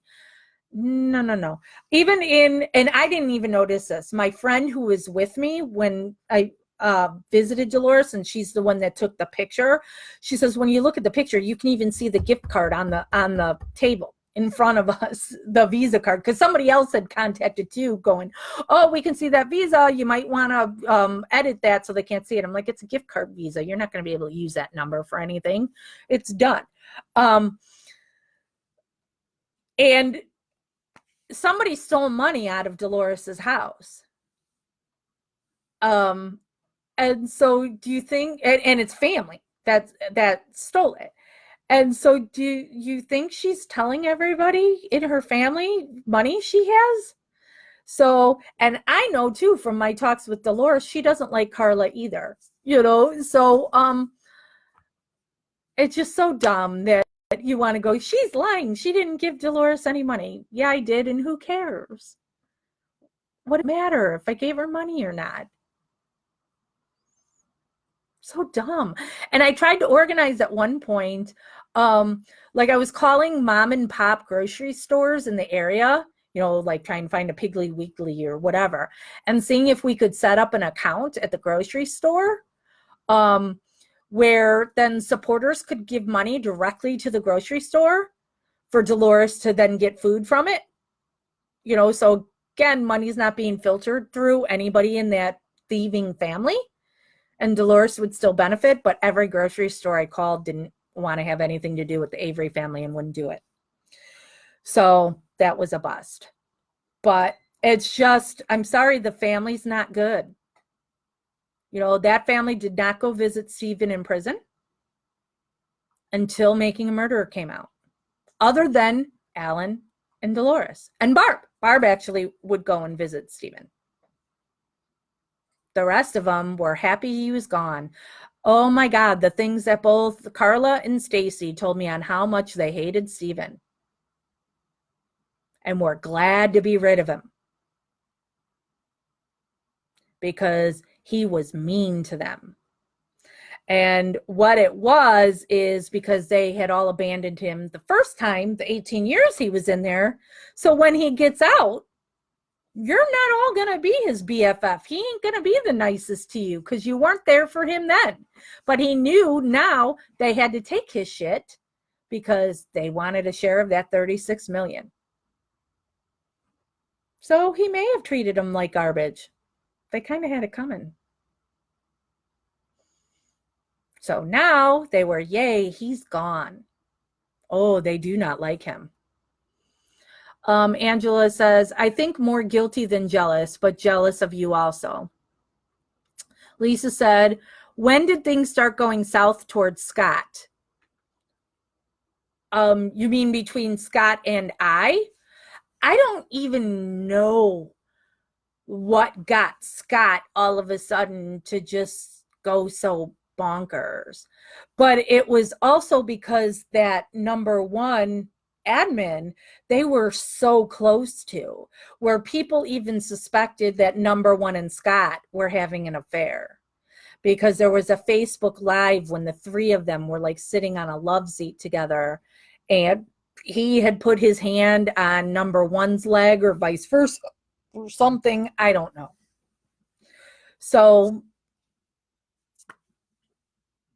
I don't know. It was all really weird. Haley says, I feel like Sandy is just as much as a drama queen. She loves the attention. Absolutely, she does. Tom says, so you're going over old drama for all the new members. Sure, I'll not know this stuff at the beginning. Okay. People replying to each other. Haley says, please correct me. Please, LOL. My memory isn't serving me right, LOL. Sandy broke off her engagement during an interview. Her reason, she was too old for Steven. Then he went with Loose Lynn and she dumped him live on Dr. Phil. Well, Sandy broke up with him saying that she couldn't marry somebody who didn't accept Jesus Christ as their personal Lord and Savior. And Steven found out about it from an interview. So I'm guessing she probably really didn't even mean it. She was saying that for drama or whatever, and not thinking Steven would know that she had said that. So yeah. And then after Making a Murderer was a big deal, and he started with Lynn, that's when Sandy got extremely jealous. She sold a story to the tabloid saying really nasty things about Steven, and then she got engaged to like a pedophile that was in the same prison as Steven. And she even had changed her Facebook status saying she was engaged to this other inmate. And she denies it now. And then she'll go, I think I would know if I did that. Oh, you did that. And I know people have screenshots of it somewhere because everybody was like, they could not believe she stooped that low, that now she's engaged to some pedophile at Steven's prison. You know, but she was somebody who was just looking for a friend who can't get away, you know, because she was talking to more than one inmate when she started with Steven. She was lonely. Her husband was ill, you know. It's weird. People talking to each other. Haley says, Sandy and Carol and Carla, girls I'd steer clear of in real life. Carol's a real piece of work too, isn't she? They're all just kind of nuts.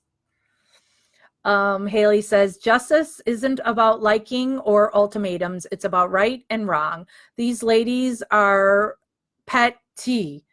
And I hope Steven ditches them as soon as he's out. I remember this. When they said you were talking shit, I remember what you said, and they spun it into a yarn. Right. Mm-hmm. It's so dumb. And I always think it's funny because also when things separated between Sandy and I is when she started her own group, because now it becomes a competition. You know, she's got her own group, and so she wants all the people now to be in her group and not to be over here. Dumb. Haley says, why do you have to like him even to know what's right and wrong? Yep. Christopher says, thank you, Jax, for doing all these Facebook Lives. I find you and the work that you do and everything you stand for to be incredibly inspiring and motivating. Thank you for being you, and thank you for letting us into your world also. Well, thank you, Christopher. I mean, I know I'm a lot. I do have a nickname of Jax the Abrasive. I know I'm bitchy. I know I can be very mean, and I know I'm annoying on these Facebook Lives that I literally can't sit still and always moving around and whatnot. But I'm just gonna give it to you straight. I know I'm vulgar too, you know. You know, and I'll say at times too, I'm not a good person. I'm mean. But I'm always, if you see something, you know, ask me a question. The only thing, until Carla and everybody were putting it out there, that I wouldn't speak on was that I paid Curtis. And it's because Curtis asked me not to, because he didn't want to be attacked and accused of, oopsie, he was just doing this for the money. Because because I don't care. I don't see how that's a negative. I really don't. And then the other things I don't do is I'm not going to say something. Stephen tells me stuff or used to tell me stuff that he shouldn't have told me. Because Stephen talks a lot. So I won't repeat those things. And then I was when this last time when now Stephen is mad at me or whatever, I did say some mean things and I talked about I'll sell my story to the highest bidder because of the stuff that I know. You know, I know a lot about the Avery family. I know a lot about this case. I know things that nobody knows. And quite frankly, I'm broke as fuck. And I could use the money. You know? And it was Marnie on a visit with Marnie and me talking to her about it, that Marnie is the one that then calmed me down because she said that I have to realize that I'm connected to Marnie's case, Melissa's case, you know, who knows who I'll help in the future.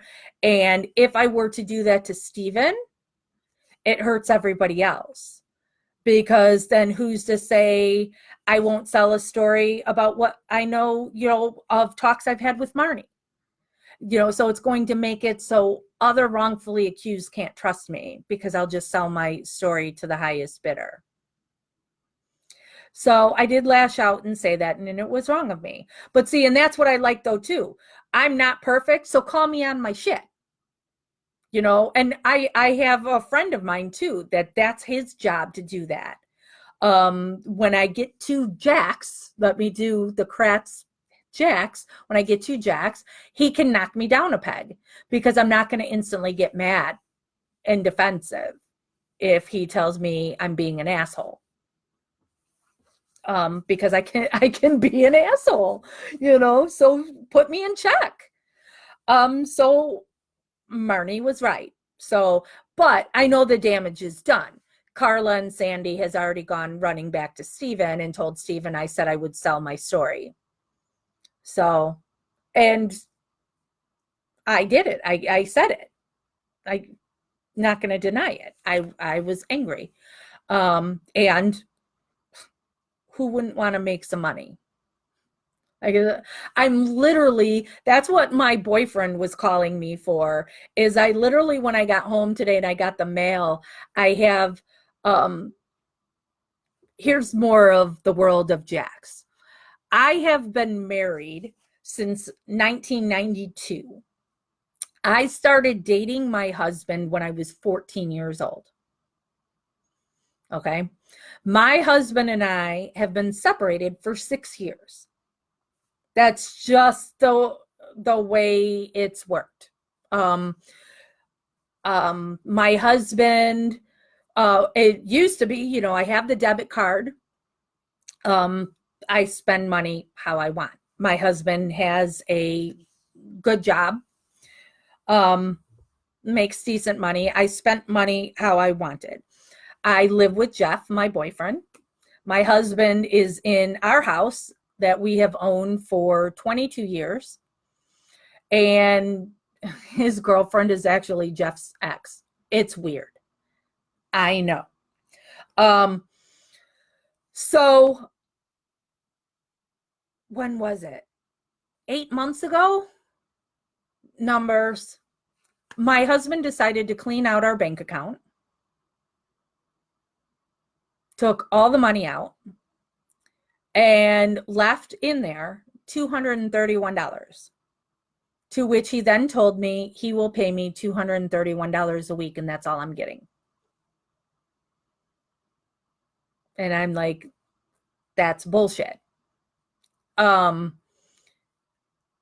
see, now I don't have access to any money. I tried at one point to get a lawyer so I went for the free consultation, and then the lawyer had said, pay me $500 and we'll file. and then I'll take the rest of the money out of your settlement. And then 2 weeks later, I get a message from the office manager saying they need $600. And I said, what do you need $600 for? And they said, to file. And I said, I already paid $500. And they said, that was for your consultation. And I said, it was a free consultation. And they said, no, it's not. So now that's $500 I paid that lawyer, and I've never been able to do anything else with, because I don't have $600. I'm living on $231 a week. Now, I'm living with my boyfriend, so I'm not paying for rent and, my heat and, all that kind of stuff. So, but, so I'm living, so when, and don't think this is me trying to get money out of you. When I go to visit Melissa and Marnie every other Wednesday, it costs me about $40 in gas to get down there, $40 in gas to get back. So you're talking $80. I don't know how much the tolls are. I don't pay attention to what the tolls are, but I have to pay tolls going down there. And then I spend about $40 in food. So of my $231 for a week, half of it's gone just for going to visit, and then I still, the food I eat during the week, I pay for, but, $231 a week, even without having to pay for rent or all that, is still not a lot of money. And so now when I got home today, there were 2 letters in the mail from me from 2 different lawyers saying, we see that you're involved in a divorce case, trying to get me to hire them to represent me. So that's how I've now found out that my husband has finally filed for divorce. So, which will be good on my behalf then, because, well, he thinks he's not going to have to give me half the house or half his pension. So I'll at least then hopefully, but now I got to try and find a lawyer that will actually, help me out here, and I don't have to pay in advance for it. So whatever. I don't even know why I got onto that. Oh, just because of talking about me, I guess. Donna, why does Dolores and Alan not have a good relationship with Brendan? Just wondering. Because they blame Brendan for Stephen being in prison. I know it's not a nice thing, but it's true. So, yeah. But it's also, Alan and Dolores have never had a good relationship with Barb.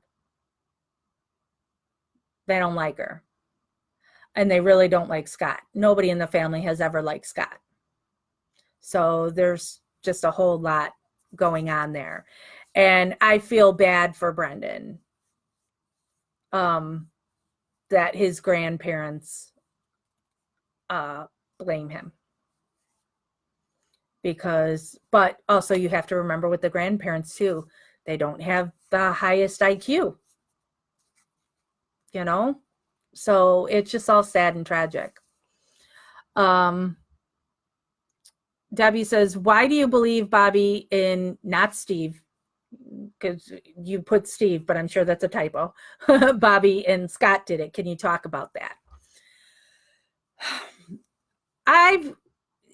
Kratz tries to rip on Kathleen for having all the different people. I have had many different theories too. And that's the thing with this case.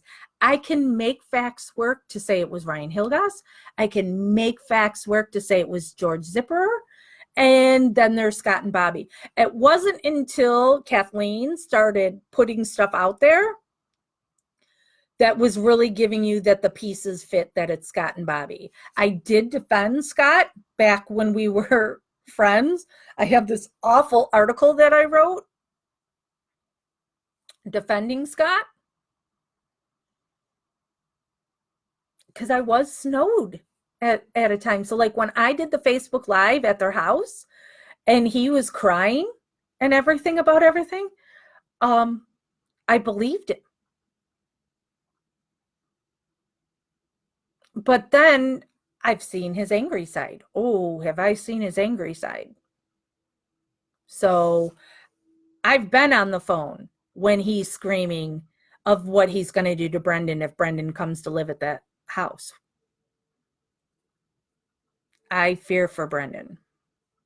But I just think the facts, everything just fits, Debbie, for it to be Bobby and Scott. Angela says, right, Dolores doesn't want them to know. She needs a PayPal. Business comes with a hard card, spends as any Visa, and we can all donate. Well, Dolores doesn't have the internet. So that's why I always think it's funny when they say this is Dolores's email or what and PayPal. She's not online. She doesn't know anything about all of this stuff. And it was when I visited with Dolores, Kathleen had just put something out. And I can't remember what it was, but it was something bad about Barb and Scott.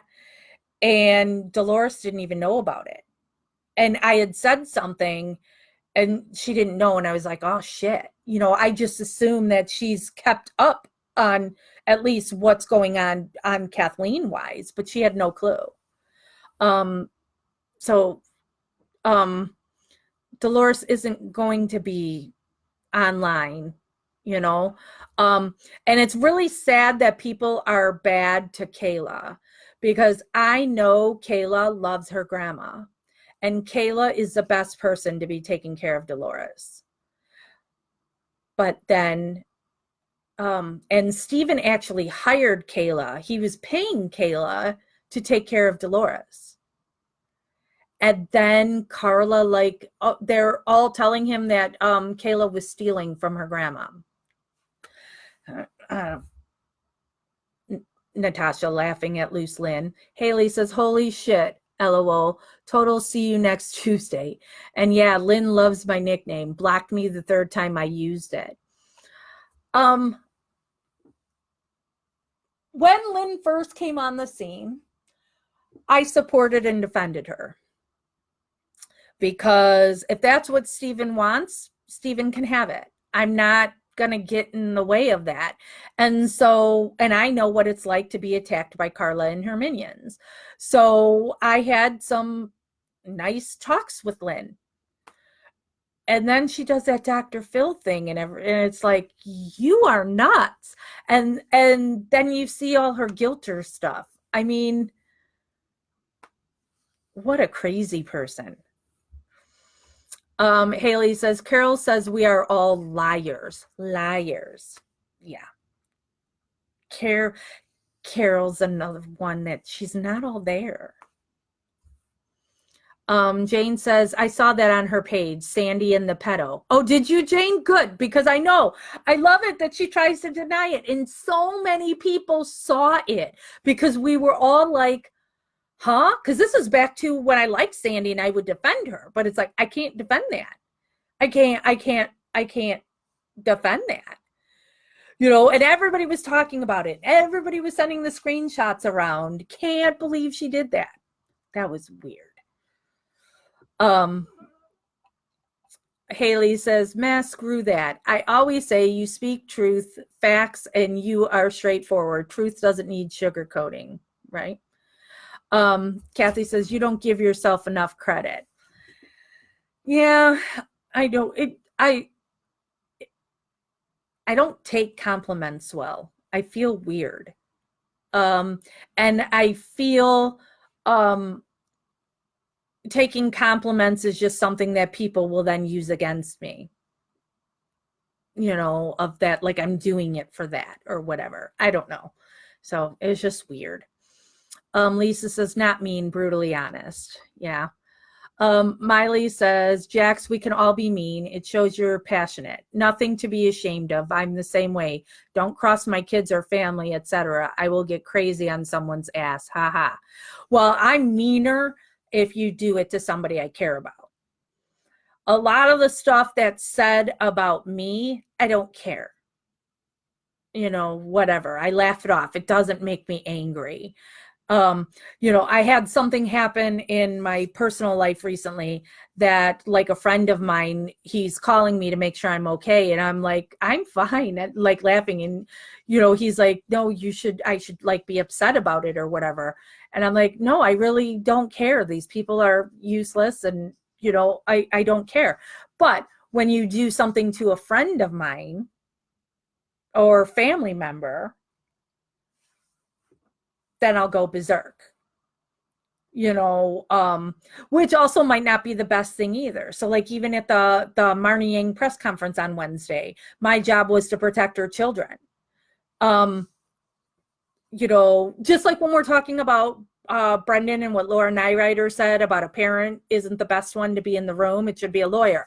Same thing of, it may not be the best for me to be the one doing that because I'm going to be mean and I'll look like the crazy one.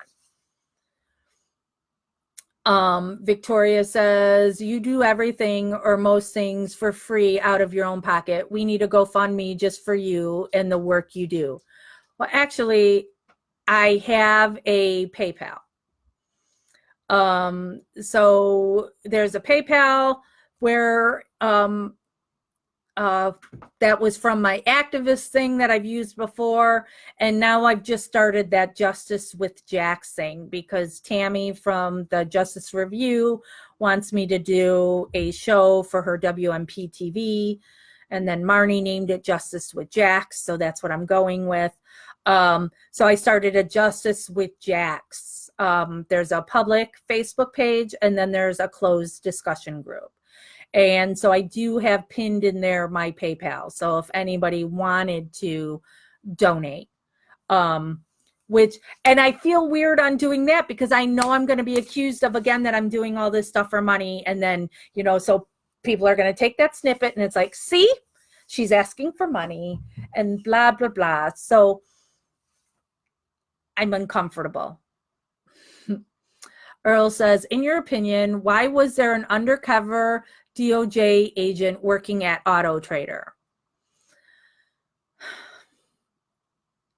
That's a theory that I haven't gone down that rabbit hole to really get in there, where I'm like, I don't know if I really believe that's true.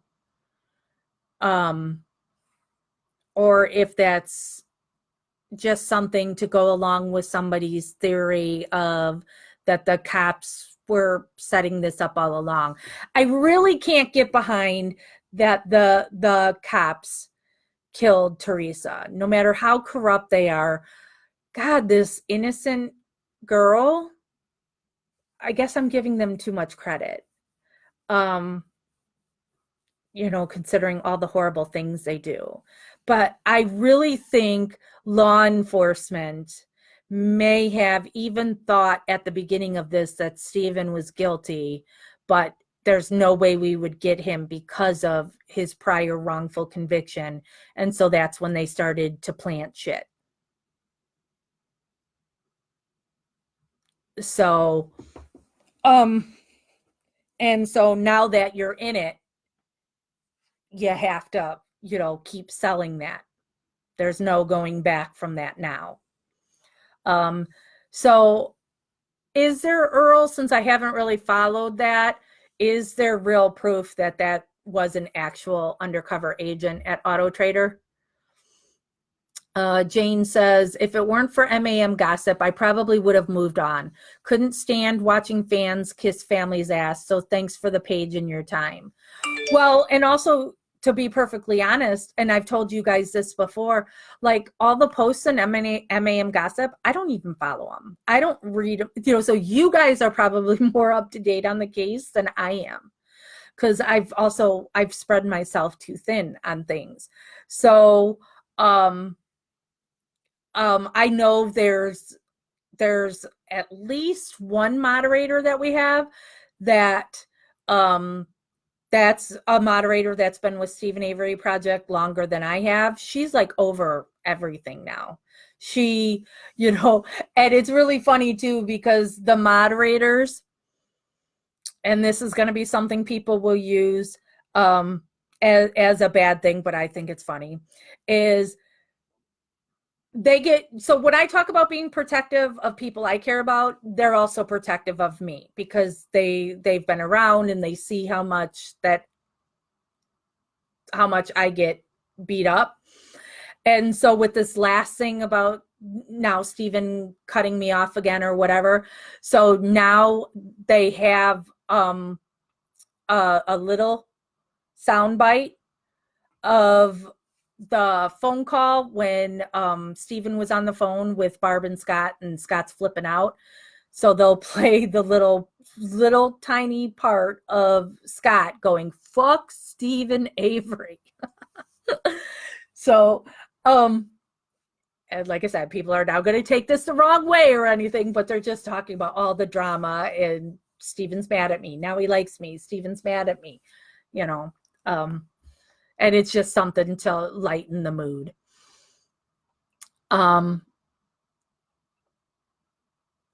Miley talking about my upcoming divorce. Yeah. My husband is funny because he really thinks that I won't get anything.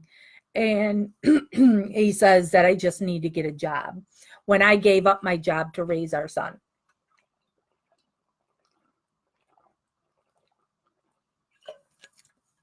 So he only got that good union job because I was home taking care of his kid. So I'm taking half of that union pension that he's been working with that union for 25 years. And I'm taking half our house. Natasha, maybe Tracy will be my lawyer. Haley says, because both testified against Stephen, and in my opinion, it was the only way Scott and Bobby could get them off their trail. Well, and Scott, when we were friends, I asked him, why did he give all these different, the fire was this high, the fire was this high. And he said because the cops wouldn't leave him alone. And the cops wanted him to say the fire was bigger. And that he actually doesn't even remember the fire at all. So, there you have it. Debbie meant Scott. Haley says Scott's a liar. Yep. Haley says, it's so obvious when they picked his statement apart on the stand about the fire. He was testifying that was once only a foot. I just talked about that. Once only a foot high or so, but in court, it's almost roof high. And I've told you, too, that that fire pit is way closer to the garage than it looks like in pictures. And that garage is literally built out of particle board. So if you have a fire roof high, there is a good chance that freaking garage is going to go right up. And the propane tank is on the other side of it. Fire was not that high. If there was even a fire that night. I'm not convinced there was a fire that night. Because Stephen couldn't remember for sure what night there was a fire or not. So I don't think there's any proof for sure that there was even a fire Halloween night. Jane said it would be awesome if Laura Nyrider could take in Brendan. Well, when Brendan was going to be released when his conviction was overturned, it was first he had to go somewhere where family was, but he was going to be set up in like an apartment in Green Bay that would be near a therapist he was going to go to, because Brendan absolutely is going to need a therapist. And there's nothing wrong with that. It doesn't mean you're crazy. Therapists are good. I went to a therapist for years until I finally bit the bullet and started going to a shrink to get put on what I refer to as crazy meds. You know, because since my separation, there's severe depression and panic disorder. And I was suicidal. And I had to be put on, finally agree, because I don't like being medicated. I don't drink alcohol. I won't typically take even an aspirin for a headache or Advil or Tylenol or anything. I don't know. I just don't like it. And And so I was so afraid to be put on an antidepressant because I didn't want to be a zombie. But it was getting really bad that I was really suicidal. So I'm like, I have to do something. So I got put on this antidepressant that was really, really good. But lately in the last few months, some of that depression is creeping back in. And then now I started having panic attacks again, and I haven't had a big major one, but I've been getting it where I can feel it. So I actually just got a new prescription that I took for the first time last night, that she added a new crazy pill on top of the crazy pill I'm already taking. So we'll see what that does for me. But so therapists they're a good thing, and getting medicated is a good thing. I used to be all against it, but it's really helped my life tremendously. And a mental illness is not something that should be ashamed of or hidden away. I will readily admit I have a mental illness. I need antidepressants. Dawn says, I know KZ thinks it's Bobby and Scott, but why would Teresa drive all the way to the end of the cul-de-sac to take Bobby's photo instead of right on the corner of Cuss and C? Seems strange that a young woman would take that chance. Yeah, that doesn't really make sense to me either, Dawn.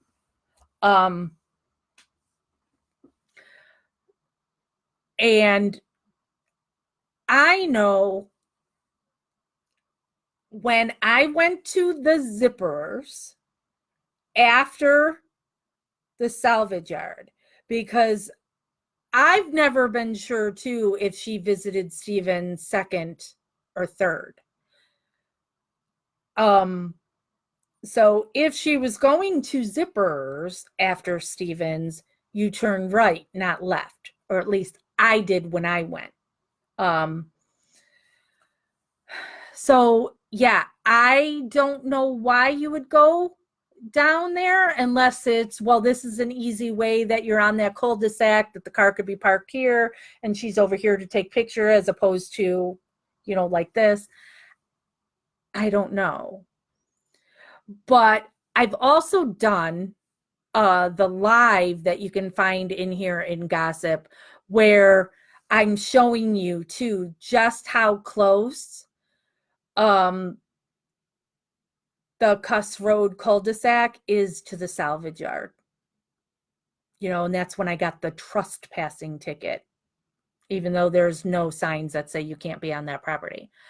It is really close, as the crow flies. Driving, you have to drive all the way around like that. But if you were to now just walk through the deer camp, the quarry, the pit, and then to the trailers. So, yeah, I don't know, Dawn. And it also makes no sense to me where they say, then they put Teresa in the ground right there by the deer camp, but then got her later or whatever. I'm confused by that. Haley says, I knew Lynn was fake the minute I seen her. She was too spinny. I think you meant skinny, maybe, and too much of like a gold digger. Yeah, and was she still married? Because she's back with her husband. So yeah, I don't know. It's weird. Miley says, I'm gonna send some money, Jax. Get that lawyer hired. Well, I'm hoping, because I made that post on my Facebook and I haven't gone through the messages yet, but I'm getting people who are messaging me and responding to me. I'm engaged in politics in my area, so hopefully I know somebody that can refer me to somebody. And I messaged my husband too, and I'm like, you filed? And so he responded to me, well, I've been doing this. What did he say? All he said was, I finally did, which is really funny because I've been messaging with him the past couple days and he didn't say a word, because I went to the eye doctor and I needed money to go to the eye doctor, and I needed money for glasses, and I have to ask him for the money.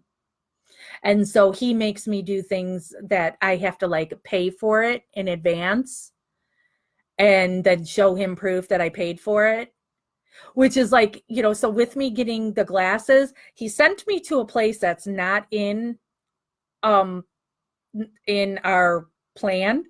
But then you can submit the receipt to our insurance and he'll get reimbursed.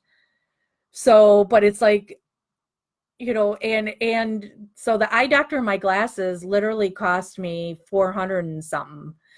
But, I have to get the money from him first. And, it's, and then I needed to go to my psychiatrist because I need my pills different. And so I needed to ask him for the money for the psychiatrist. And then I have to pick up the pills and I have to ask him for the money for the pills. He could have mentioned in that time too that he filed for divorce. I don't know why he didn't mention it, but whatever. Earl says, yes, her name is Kathy Willis. I think she was investigating a drug ring that Auto Trader was involved with. Really? Yeah, I haven't looked into any of that. I don't know anything about that, Earl. Haley says, autistic or GDL people need supports their whole life. Therapy is not a bad thing. No, it's helped me a lot. And actually, maybe if my husband and I had gotten therapy, things would be different. Miley says, mental illness is very common and mental health care needs a huge overhaul.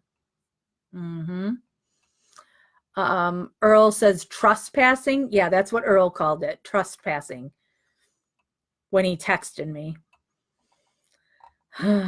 So, all right, I've been on here almost 3 hours. Holy cow. So I'm gonna go. I'll leave you with I'm gonna be, Tammy and I will be doing a live in that CI group that I told you have to pay the $10 to get in. So we're gonna be doing a live probably next week sometime where we want people to be looking at everything that's in the petition and that's out there now on Marnie's case, now that finally Marnie's side is out there.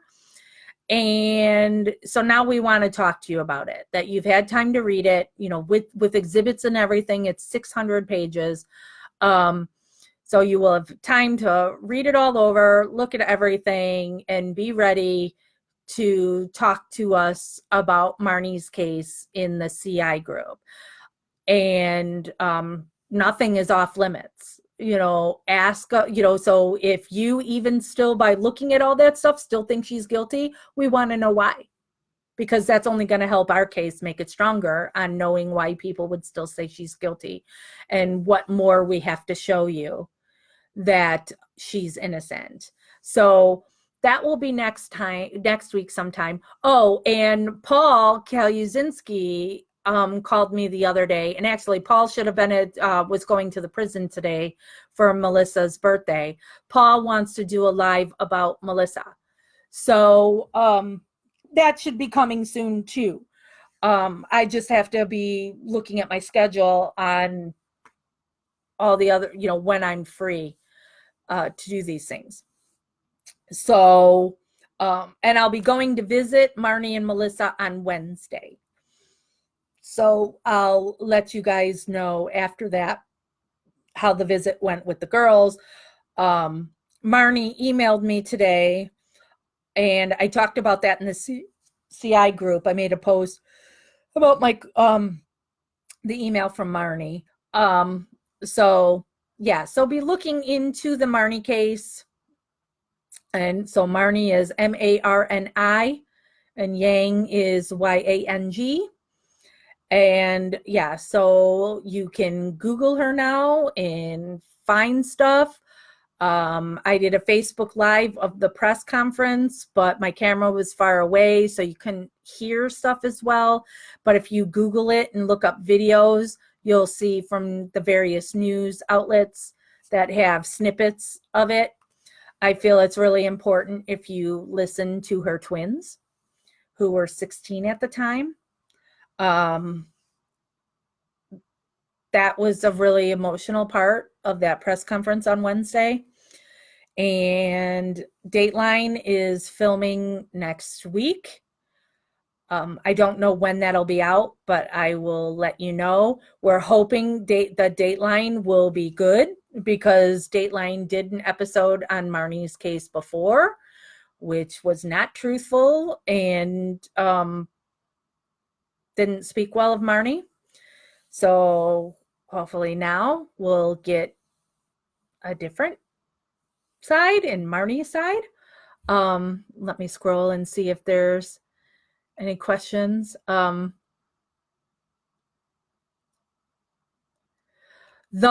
live time of the press conference, I did it off of the Justice with Jax public page, because that's something that I was asking Tammy, where do you want me to go live from? You know, if she wanted, because I'm an admin on both the WMP Justice Review Facebook page, as well as the CI group. And I can't do it on Stephen Avery Project. I know that's where she would want me to put it, because that's where the most people are, but those people aren't going to care about Marnie's case. And I know that's sad. I think it's sad, because why can't you care about another case too? But I can't put it there. But we wanted it on a page that was public, so it was easy for everybody to access. And then I shared it everywhere. But I don't know about all of you, but so like on I have Apple products. Don't shoot me, Android people. If I go to Facebook through the browser, I cannot see Facebook Live. I cannot see videos. It will not show up through the browser. But if I click on the Facebook app, then I can.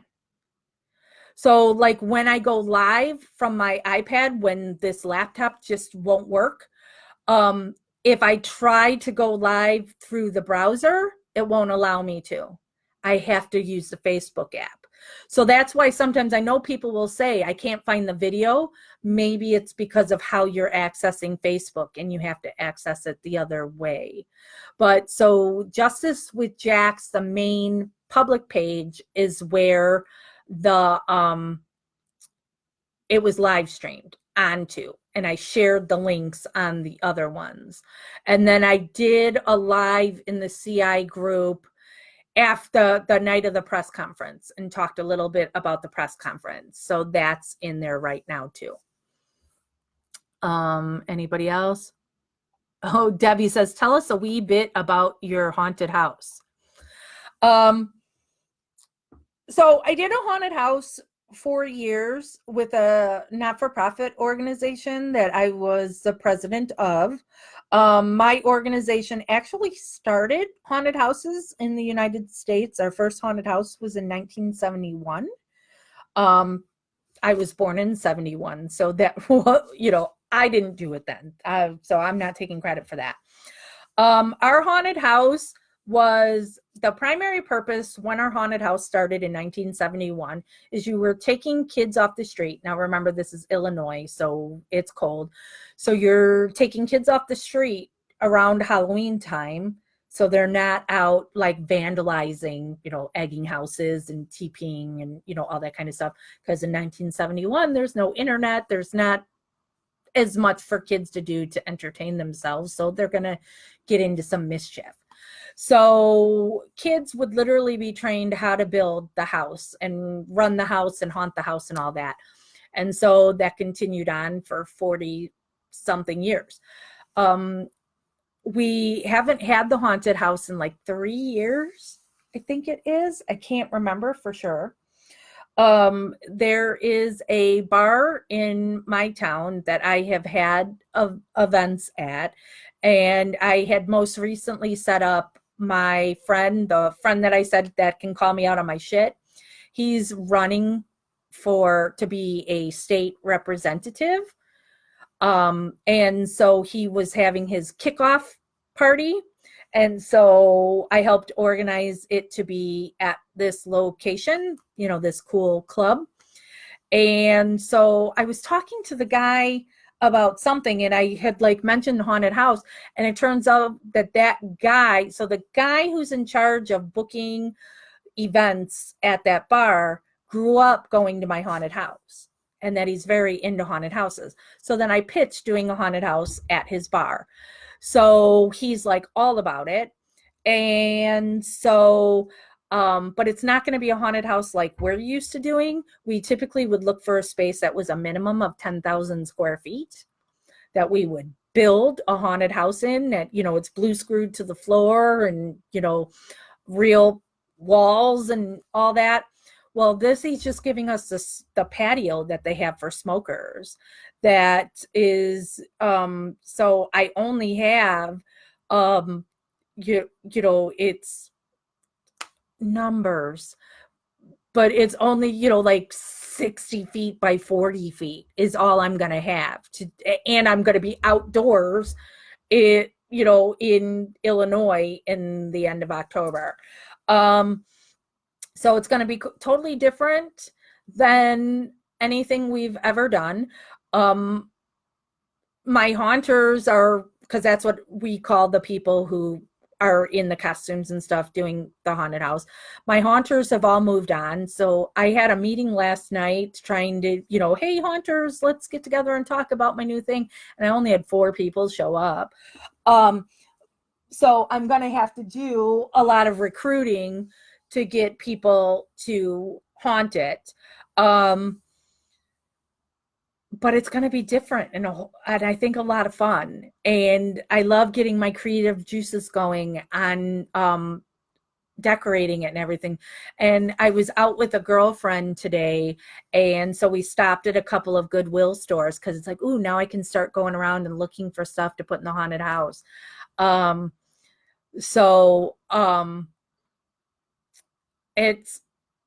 It's going to be different where, you know, I want the haunters going into the bar and scaring people in the bar. Like, I want them going into the bathroom and having a haunter in a stall and somebody going to use the bathroom and there's a haunter in there to scare the shit out of you. It is so, I don't do any of the scaring, you know, but scaring people is so much fun. Watching people get scared, so much fun. So, and I had a meeting with the guy the other day talking about budget for it. And so the way this haunted house will work is he's going to get back all the expenses first out of the money we make. And then the profit, he and I will split 50-50. And then, so then out of my 50%, if it makes money, I'm then going to pay my haunters. And then if there's any money left over from that, then I get to actually make money, where before in all those years of doing a haunted house, I didn't make anything. I just paid money because I was constantly buying props and I always fed the kids. And so like I even one year took a part-time job at a Halloween store just for the discount so I could buy stuff for the haunted house. And I'm starting from scratch now because we just literally like 6 months ago gave away all our stuff for the haunted house because we're paying to store it. You know, it was 2 semi-trailers full of stuff. And it's like, we're not doing a haunted house anymore that brings in money, and we can't keep, you know, Jeff was the one that was paying for the storage of these semi-trailers.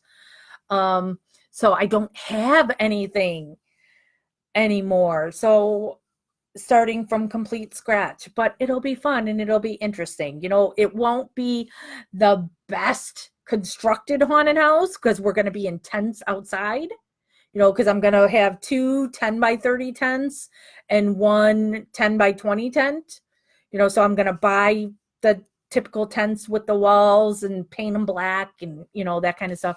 So, but we're only going to charge $10 to get in. And all these haunted houses, at least around here, are charging people like $40-50 to go in. So, and I've got a whole bunch of tricks up my sleeve to make it interesting.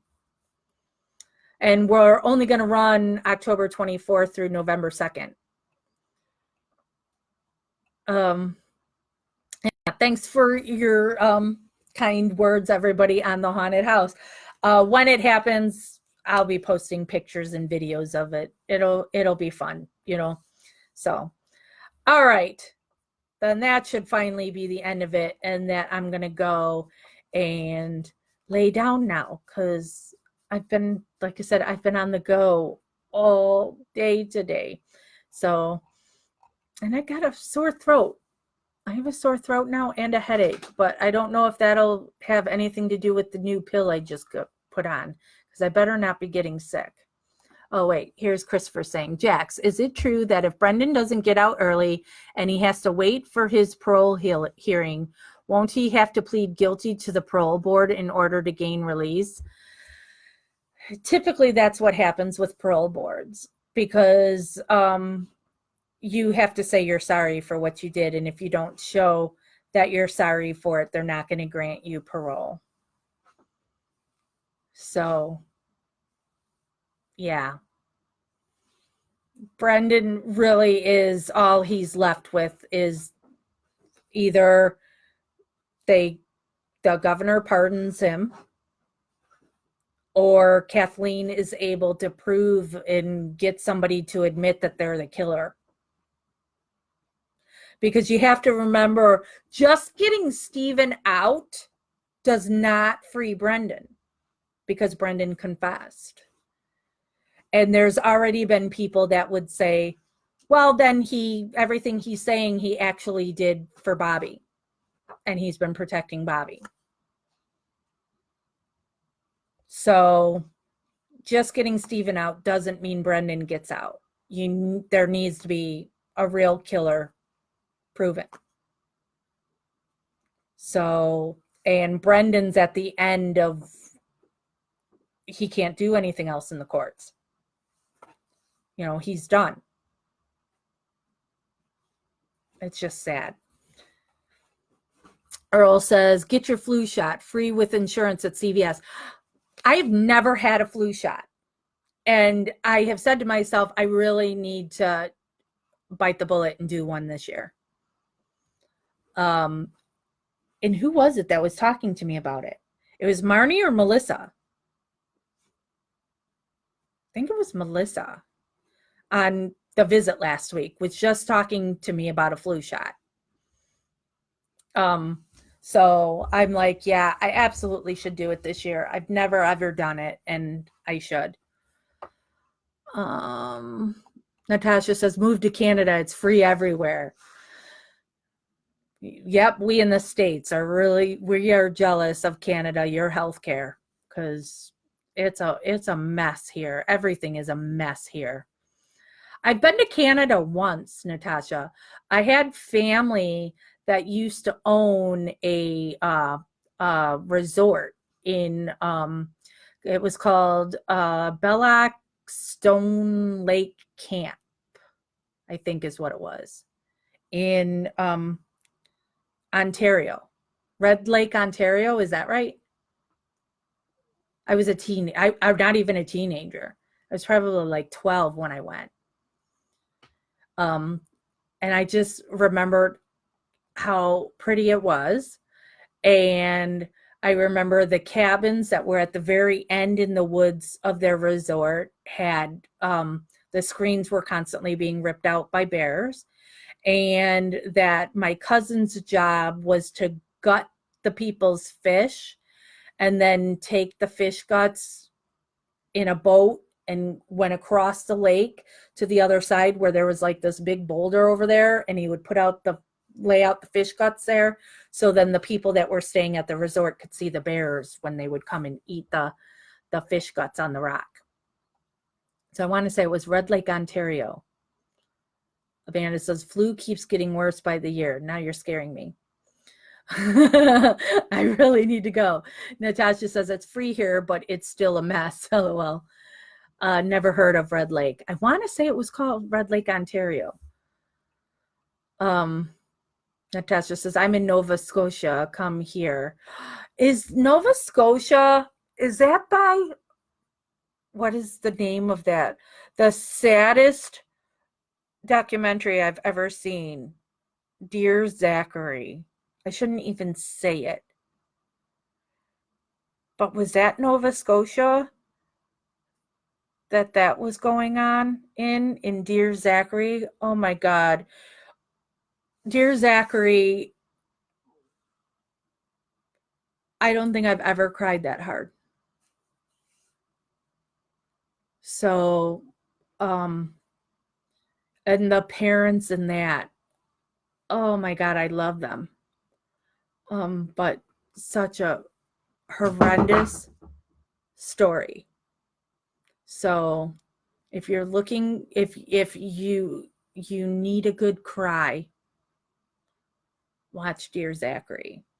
But it's like you have to warn people. Warning. It's wow. Michelle says, I cannot believe how many in Manitowoc County still believe that they are guilty. Um, well, they won't watch anything, and that was something now, like just filing for Marnie. And in the news right away was the victim's brother, who said that Marnie is a narcissistic, either psychopath or sociopath, I can't remember, that is just looking to get out on a legal technicality. And that really upset Tammy. And then Tammy's like, how can we get the family to look at this? That they should be concerned about this, because this is showing that the person that killed their family member, their loved one, is still out there. Shouldn't they want to see this and see this? And it's like, they don't want to look at any of it, and I always sound like a broken record, because I always go, well, in Stephen's case, but, so then I'm like, well, in Stephen's case, the Hallback family won't look at anything, So I guess we don't know it unless you're in that situation. But I still think if I were in the family's place, I would want to know the truth, and I'd be looking at everything. So, and that's what people in Manitowoc County are doing too. They're like, we lived it, he's guilty. But they also go off of that people just don't like the Avery family. It's like the Adams family. They're in this salvage yard and creepy, and they've all got a whole bunch of arrests and this and that. And so that's all people need to hear. Natasha says, no, I've seen that too, but it wasn't here. I think it was Newfoundland. You're right. It was Newfoundland. Okay, Earl's near there. Christopher is Halifax, Nova Scotia. Jane is Maine here too. Almost went to Nova Scotia this summer on the cat. I'm a big Stephen King fan, so when I think of Maine, I think of Stephen King. Natasha says, Curse of Oak Island is filmed here. Check that out. Okay. Earl says, Helen's Restaurant in Machias, best strawberry pie in the world. Bonnie says 100 kilometers from Manitoba. And Michelle says, totally agree. So, all right, here again, I'm going to say now I'm officially I've been on here for 3 hours and 2 minutes. And knock on wood, my laptop didn't shut down at all. So, but it is now 8:04 p.m. here. I haven't had lunch or dinner. Natasha, Misery was filmed in my hometown. And Christopher says, Dear Zachary, from Halifax, Nova Scotia. Miley thinks of lobster and lighthouses. Oh, dear Zachary. Put those parents together from Dear Zachary and Ryan Ferguson's dad, Bill Ferguson. Oh, don't you just love Bill Ferguson? If you've never watched Dream Killer on the Ryan Ferguson case, that's one I recommend watching. Oh, Bonnie means that Red Lake is 100 kilometers from Manitoba. Okay. So, all right. I'm really going to go now and go lay down on my couch and watch TV. Jeff should be home in the next hour or two. And I want to look at I've got 2 messages and 23 notifications. So I'm going to check all those out. So what will we leave you with? This is my activism thing, that we always have to leave you with an action, purpose. contact Governor Evers and tell him to pardon Brendan. I do recommend sending a postcard because having something physical come to you than just something electronic, I think bears a lot of weight, literally and figuratively. If you can pay the $10 for the Marnie Yang thing to, help with Marnie's legal costs, Tammy's really worried we won't have any money now that we'll get Marnie a new trial and then we don't have the money to pay for her representation. So, bye again. Yes, and Natasha signed the petition. And then Melissa Kaljuzinski's birthday was today. Yay, happy birthday, Melissa. Brendan's birthday is the 19th, so Brendan's birthday is around the corner.